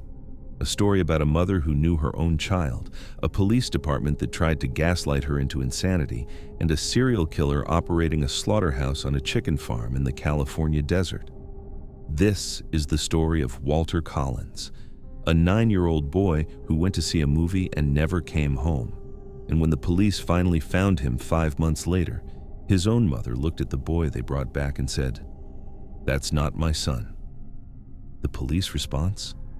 They locked her in a psychiatric ward. This isn't just a missing child case. This is institutional cruelty at its most brazen. This is the state telling a grieving mother that she's crazy for knowing her own child. This is gaslighting on a scale so massive it inspired a Clint Eastwood movie 80 years later. And the truth, when it finally came out, was far more horrifying than anyone could have imagined. Walter Collins was 9 years old. He lived with his mother, Christine Collins, in the Lincoln Heights neighborhood of Los Angeles. Christine was a single mom. Her husband, Walter Sr., was in prison for armed robbery, and she worked as a telephone supervisor at Pacific Telephone and Telegraph. She was respected, reliable, the kind of woman who kept her head down, worked hard, and raised her son the best she could. Walter was a sweet kid, quiet, a little shy. He loved going to the movies. In 1928, the movies were everything. Charlie Chaplin, Buster Keaton, the silent film era was in full swing.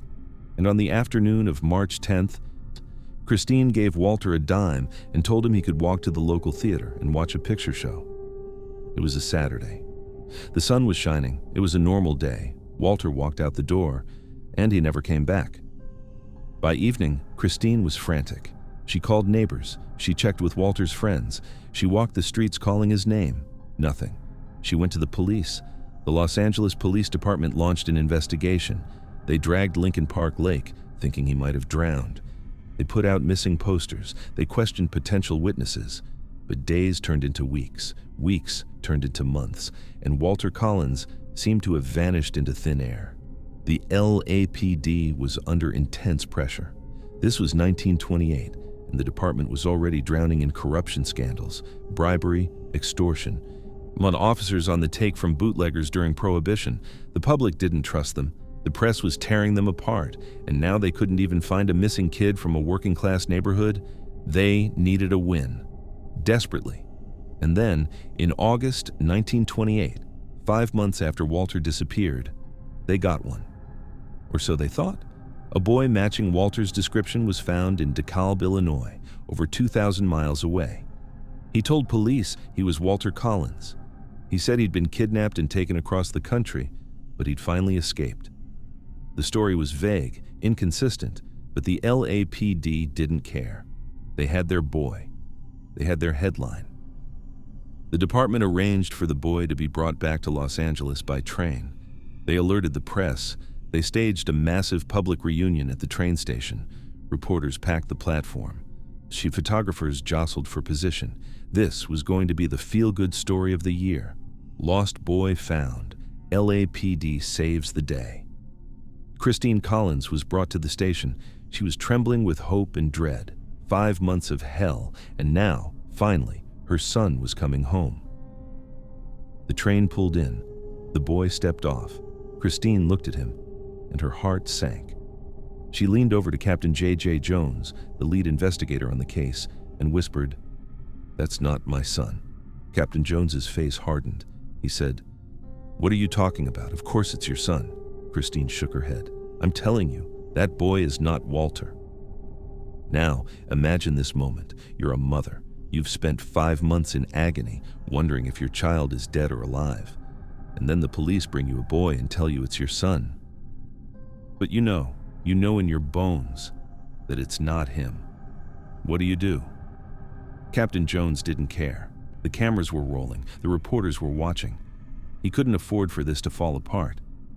So he told Christine, "You're in shock. You haven't seen him in months. Take him home. Give it a few days, you'll see." And Christine, exhausted, confused, pressured by the police and the press, agreed. She took the boy home. For 3 weeks, Christine tried to convince herself that maybe the police were right. Maybe she was misremembering. Maybe Walter had changed. But the more time she spent with this boy, the more certain she became. This was not her son.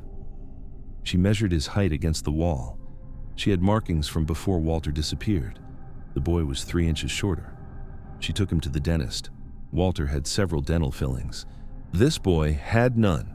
She examined him physically. Walter had been circumcised. This boy was not. She brought family members and friends to meet him. Every single one of them said, "Christine, that's not Walter." Armed with dental records, medical records, and witness statements, Christine went back to the police. She marched into Captain J.J. Jones's office and laid out the evidence. His response? He told her she was a bad mother. He told her she was trying to shirk her responsibilities. He accused her of wanting the state to take care of her son because she was too lazy to do it herself.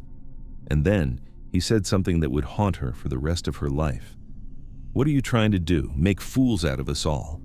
And then he had her committed. Under a provision called Code 12, the LAPD had the authority to place difficult or uncooperative individuals in psychiatric holds. It was supposed to be for people who were a danger to themselves or others. But in practice, it was a tool to silence people who embarrassed the department. Christine Collins was thrown into the psychopathic ward of Los Angeles County Hospital. She was held against her will. She was told she was delusional, hysterical, a difficult woman who couldn't accept reality. She was locked in a room with genuinely mentally ill patients, some of them violent, screaming, incoherent. She was subjected to treatments. She was stripped of her rights, all because she dared to tell the police they were wrong. This wasn't justice. This was retaliation. And while Christine was locked away, the boy living in her house finally cracked. His real name was Arthur Hutchins. He was 12 years old, from Iowa. His mother had died, and he was living with an abusive stepmother. He hated his life. He wanted to escape. And one day, he saw a missing poster for Walter Collins and realized, "I look like that kid." So when police in Illinois picked him up and asked if he was Walter Collins, Arthur said yes. Not because he was trying to hurt anyone. He just wanted a free train ticket to California. He wanted to meet Tom Mix, a famous cowboy actor he idolized. He thought if he could just get to Hollywood, he could start over. He never expected the LAPD to make such a huge production out of it. He never expected the press, the cameras, the public reunion. And once it started, he was too scared to confess. So he went along with it. But after 3 weeks of living with Christine, this kind woman who knew he wasn't her son but was being forced to pretend he was, Arthur couldn't take it anymore. He told the truth. The LAPD was furious, not at themselves for the colossal screw-up, at Christine, because now they looked like idiots. So they released her from the psych ward. They had no choice, she'd been proven right, but they never apologized. Captain Jones never faced consequences. Christine, however, wasn't done. She sued the LAPD for wrongful imprisonment, and in 1929, she won. The court awarded her $10,800 in damages, a fortune at the time. Captain Jones and the police chief were ordered to pay. They claimed they had no money. They never paid a dime. But the story doesn't end there.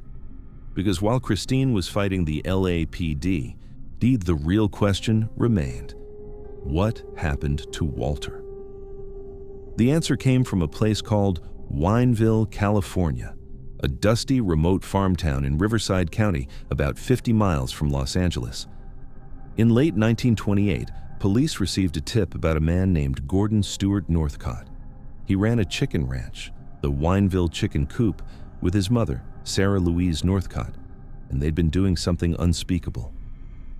When police raided the property, they found evidence of multiple murders, shallow graves, quicklime pits used to dissolve bodies, blood-stained axes, and a terrified teenage boy named Sanford Clark, Gordon's nephew, who'd been forced to help with the killings.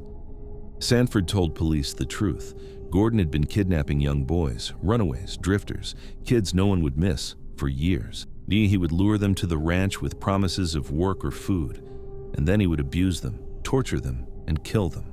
The bodies were chopped up and buried on the property or dissolved in quicklime. Sanford specifically identified one of the victims, Walter Collins. He said Walter had been brought to the ranch. He said he'd seen Gordon kill him with an axe. When Christine heard this, her world collapsed. For months, she'd been fighting to prove the LAPD was wrong about the imposter. She'd been holding on to hope that Walter was alive somewhere, waiting to be found. Now she had to accept that he was dead, that he'd been murdered by a monster, that his body had been destroyed, scattered, erased. But even in her grief, there was a sliver of doubt. Because when Gordon Northcott was arrested and put on trial, he confessed to multiple murders, but he kept changing his story about Walter. Sometimes he said yes, he killed him. Sometimes he said no, Walter escaped. His mother, Sarah, confessed to killing Walter herself, then recanted. The truth was buried in quicklime along with the bones. Gordon Northcott was convicted of 3 murders, not including Walter, because the evidence was too degraded to prove definitively, and sentenced to death. He was hanged in 1930. Before his execution, he sent a message to Christine. If she came to visit him, he would tell her the truth about Walter. Christine, desperate for closure, went to San Quentin prison. She sat across from the man who'd destroyed her life, and Gordon Northcott, sadistic to the very end, looked at her and smiled. He told her nothing. He just wanted to see her suffer one more time. But he was executed the next morning. Christine Collins spent the rest of her life searching for Walter. She never stopped believing, hoping that maybe Sanford was wrong. Maybe Walter had escaped. Maybe he was out there somewhere, alive, with amnesia, living under a different name. She died in 1964, 36 years after Walter disappeared. She never found him. Here's what enrages me about this case. The LAPD didn't care about Walter. They didn't care about Christine. They cared about looking good in the papers. They cared about covering up their incompetence. And when a mother, a working-class, single mother, dared to call them out, they tried to destroy her. They gaslit her. They imprisoned her.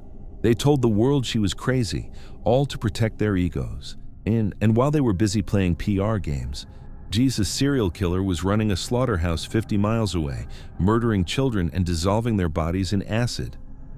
If the LAPD had done their jobs, if they'd investigated Walter's disappearance thoroughly instead of jumping on the first found boy, they could parade in front of cameras. Maybe they would have found Gordon Northcott sooner. Maybe they would have saved other kids. But they didn't, because the truth was inconvenient. In 2008, Clint Eastwood made a movie about this case called Changeling, starring Angelina Jolie as Christine Collins. It brought the story back into the public consciousness. It reminded people of just how corrupt, how cruel the LAPD was in the 1920s. But here's the thing. The movie has a resolution. It has a courtroom victory. It has a sense of justice. Real life doesn't work that way. Christine won her lawsuit, but she never got paid. She proved she was right, but her son was still dead. She spent 36 years searching for a boy who was buried, scattered, in a chicken coop in Riverside County, and she never got to bring him home. Walter Collins was 9 years old. He went to see a Charlie Chaplin movie, and he walked into the arms of a monster. The police who were supposed to protect him failed. The police who were supposed to help his mother imprisoned her. And somewhere in the California soil, mixed with quicklime and dirt, Walter's still there, waiting. The boy who came back wasn't him. The boy who never came back was. July 1996, Death Valley, California. Let me start by telling you what Death Valley is like in July, because if you don't understand the environment, you can't understand this story. Death Valley isn't just hot, it holds the world record for the highest reliably recorded air temperature, 134 degrees Fahrenheit, measured in 1913. In July 1996, the valley experienced 40 consecutive days with temperatures exceeding 120 degrees Fahrenheit. That's not stay in the shade and you'll be fine heat. That's the air burns your lungs when you breathe heat. The ground temperature can reach 200 degrees Fahrenheit, hot enough to literally melt the rubber soles of your hiking boots. The silence is overwhelming, almost physical. There are no birds singing, no insects buzzing, just the hum of heat rising off the sand and the sound of your own heartbeat pounding in your ears. This is a place where the human body becomes a ticking clock. Without water, you have hours, not days, hours. Dehydration sets in within 30 minutes of exposure. Your blood thickens, your organs begin to fail, your brain swells, you start hallucinating, and then, if you're unlucky enough to stay conscious, you watch yourself die. Into this furnace, in late July 1996, drove a family of 4 German tourists. Their names were Egbert Rimkus, his 11-year-old son Georg Weber, Egbert's girlfriend Cornelia Meyer, and her 4-year-old son Max. They were on vacation, the classic American road trip. They'd flown from Dresden to Seattle, then down to Los Angeles, where they rented a green 1996 Plymouth Voyager minivan. They visited Las Vegas, they gambled, they had fun, and then they decided to see Yosemite National Park. If you look at a map, Death Valley sits between Las Vegas and Yosemite. On paper, it looks like a shortcut. Just drive west, cut through the park, and pop out near the Sierras. Easy, right? Except Death Valley isn't a highway. It's a maze of dirt roads, sandy washes, and box canyons that all look identical. And the map the Germans were using, a basic tourist map from a visitor center, made it look simple. Just lines on paper. It didn't show elevation. It didn't differentiate between a paved road and a 4x4 only Jeep trail. It certainly didn't scream, "Do not attempt this in a minivan." On July 22nd, the family stopped at the Furnace Creek Visitor Center. Cornelia bought a booklet called Death Valley National Monument Museum Text in German, so they could read about what they were seeing. They took photos. They seemed happy, excited. They never made it to Yosemite. When the family failed to return their rental van on July 30th, the company reported it stolen. When they missed their flight back to Germany, Egbert's ex-wife, Georg's mother, began calling, frantic. By early August, the missing persons report had been filed, but by then, the trail was ice cold. It wasn't until October 21st, 1996, nearly 3 months later, that a park ranger conducting a routine helicopter patrol spotted something out of place. A green minivan sitting alone in a desolate wash deep inside the park in a place called Anvil Canyon. Anvil Canyon isn't on any tourist map. It's a brutal remote stretch of volcanic rock and sand, hemmed in by barren hills. There are no trees, no water, no cell service, no reason for anyone to be there. The ranger radioed it in, and within hours, the search and rescue teams descended on the site. Here's what they found. The van was stuck, its tires deflated and half buried in sand. The doors were locked. Inside, they found a camera with undeveloped film, a few bottles of water, empty, maps, and an American flag, a souvenir they'd taken from an abandoned miner's cabin they'd visited earlier. There were no signs of struggle, no blood, no note. The family had simply left, but left to go where?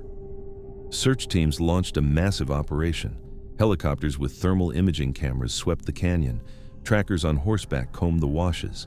Ground teams searched on foot, calling out names into the silent furnace-hot air. They found nothing. Not a footprint, not a piece of clothing, not a body. For 13 years, the Death Valley Germans were a ghost story. Theories swirled. Maybe they staged their disappearance to escape debts back in Germany. Maybe they were murdered by drug cartel members operating in the area.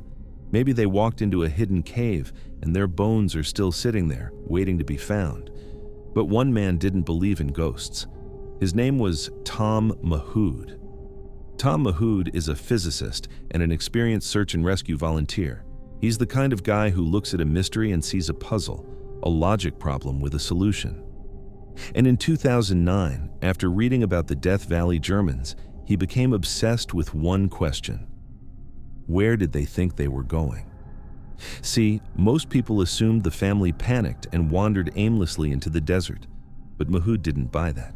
He looked at what he knew about Egbert Rimkus. He was an architect, a contractor, a detail-oriented guy, the kind of person who follows plans.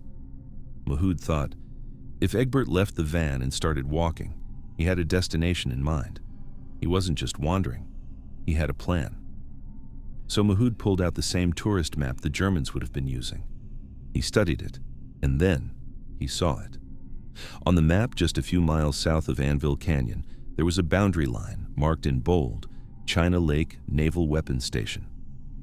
Now, here's where you need to understand German psychology in 1996. Egbert and Cornelia grew up in East Germany during the Cold War.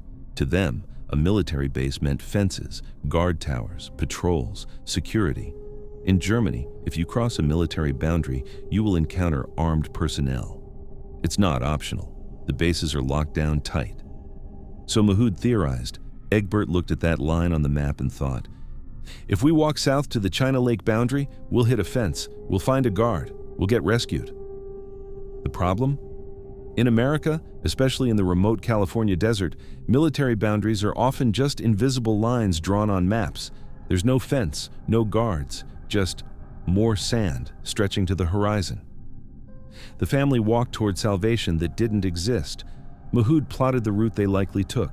He factored in the heat, the terrain, the distance a family with 2 young children could realistically travel. And then, in the summer of 2009, he went looking. He started at the van and worked outward in a grid pattern, walking the same paths the Germans would have walked. For days, he found nothing. And then, about 1.7 miles from the van, under a creosote bush, he found it, a single bottle of Bud Ice beer. It was sitting upright, deliberately placed. The sand around it had been cleared away, and there was a faint depression in the dirt, a butt print sized for an adult male. Someone had sat there, rested, drank a beer, and left the bottle as a marker. Mahood's heart started pounding. This was Egbert's rest stop, the last place he paused before continuing the march south. It was a breadcrumb. Mahood kept searching, pushing deeper into the washes and gullies beyond the beer bottle. The terrain was punishing, loose gravel, sharp rocks, and endless sun. He was experienced, prepared, and still the heat was oppressive. He couldn't imagine doing this with 2 small children in tow. And then, miles further into the wasteland, he found them, not bodies. After 13 years in the desert, there were no bodies left. What Mahood found were fragments, a pelvic bone, no bleached white by the sun, a shoe, scattered remains that had been picked over by coyotes and vultures and reduced to almost nothing. He also found something that broke his heart, a wine bottle lodged under a bush. Inside were a child's coloring book and a bank statement, items from Cornelia's purse, carefully placed inside the bottle and corked. It was a signal, a message in a bottle, left in the hope that someone, someday, would find it and know they'd been there. DNA analysis later confirmed the remains belonged to Egbert Rimkus and Cornelia Meyer. The children's remains, Georg and Max, were found nearby in subsequent searches, scattered and fragmentary. Mahood reconstructed what likely happened. After the van became stuck in Anvil Canyon, the family made a decision. They couldn't free the vehicle. They couldn't stay. It was 120 degrees inside a metal box, and they'd run out of water. So Egbert, looking at his map, decided to walk south toward the China Lake boundary. It was only a few inches on paper, maybe 8 or 9 miles. Totally doable, right? But those 8 miles were hell. The ground was soft sand and sharp gravel. The sun was merciless. The children were small and slow. They would have needed to rest constantly. Egbert, carrying Max at times, would have been burning calories at an insane rate. They walked. They rested under bushes. They drank their last water. And then, somewhere deep in the desert, they realized there was no fence, no guard post, no salvation, just more emptiness. They sought what little shade they could find. They waited for help. They left signals. And then, one by one, as the heat and dehydration took hold, they died. Let me tell you what heat stroke does to you, because it explains why they didn't turn back. In the early stages, you feel weak, nauseous, dizzy, but your brain still works. You can still make decisions. So you push forward, thinking, just a little further. But once your core body temperature exceeds 104 degrees Fahrenheit, your brain starts to swell. You become confused, disoriented. You lose the ability to make rational decisions. You might see water where there isn't any. You might think you're almost there when you're nowhere close. You might take off your clothes because you feel like you're burning alive, even though you're actually hypothermic from your body systems shutting down. By the time Egbert and Cornelia realized they'd made a fatal mistake, they were likely too far gone to walk back. Their bodies wouldn't obey. The children were in even worse shape, so they found a bush, one of the only sources of shade in that barren wasteland, and they waited. And they died waiting. Here's what haunts me about this case. It was entirely preventable. If the tourist map had clearly marked which roads were paved and which were jeep trails, they never would have driven into Anvil Canyon. If the rental company had warned them, really warned them, about the dangers of Death Valley in summer, they might have skipped it entirely. If they'd turned around the moment the road got rough instead of pushing forward, they'd be alive. But they didn't. Because humans are stubborn. Because admitting you made a wrong turn feels like failure. Because on a map, 8 miles looks like nothing. Tom Mahood, the man who found them, later wrote, "They didn't die because they were stupid. They died because they were unlucky. They made one bad turn. And the desert doesn't forgive bad turns." The Death Valley Germans walked into a landscape that looked empty but was actually full of heat, full of silence, full of distance that swallows hope. They walked toward a boundary that didn't exist, chasing the idea of safety in a place where safety is a mirage. And when they finally stopped walking, the desert covered them up and kept them for 13 years.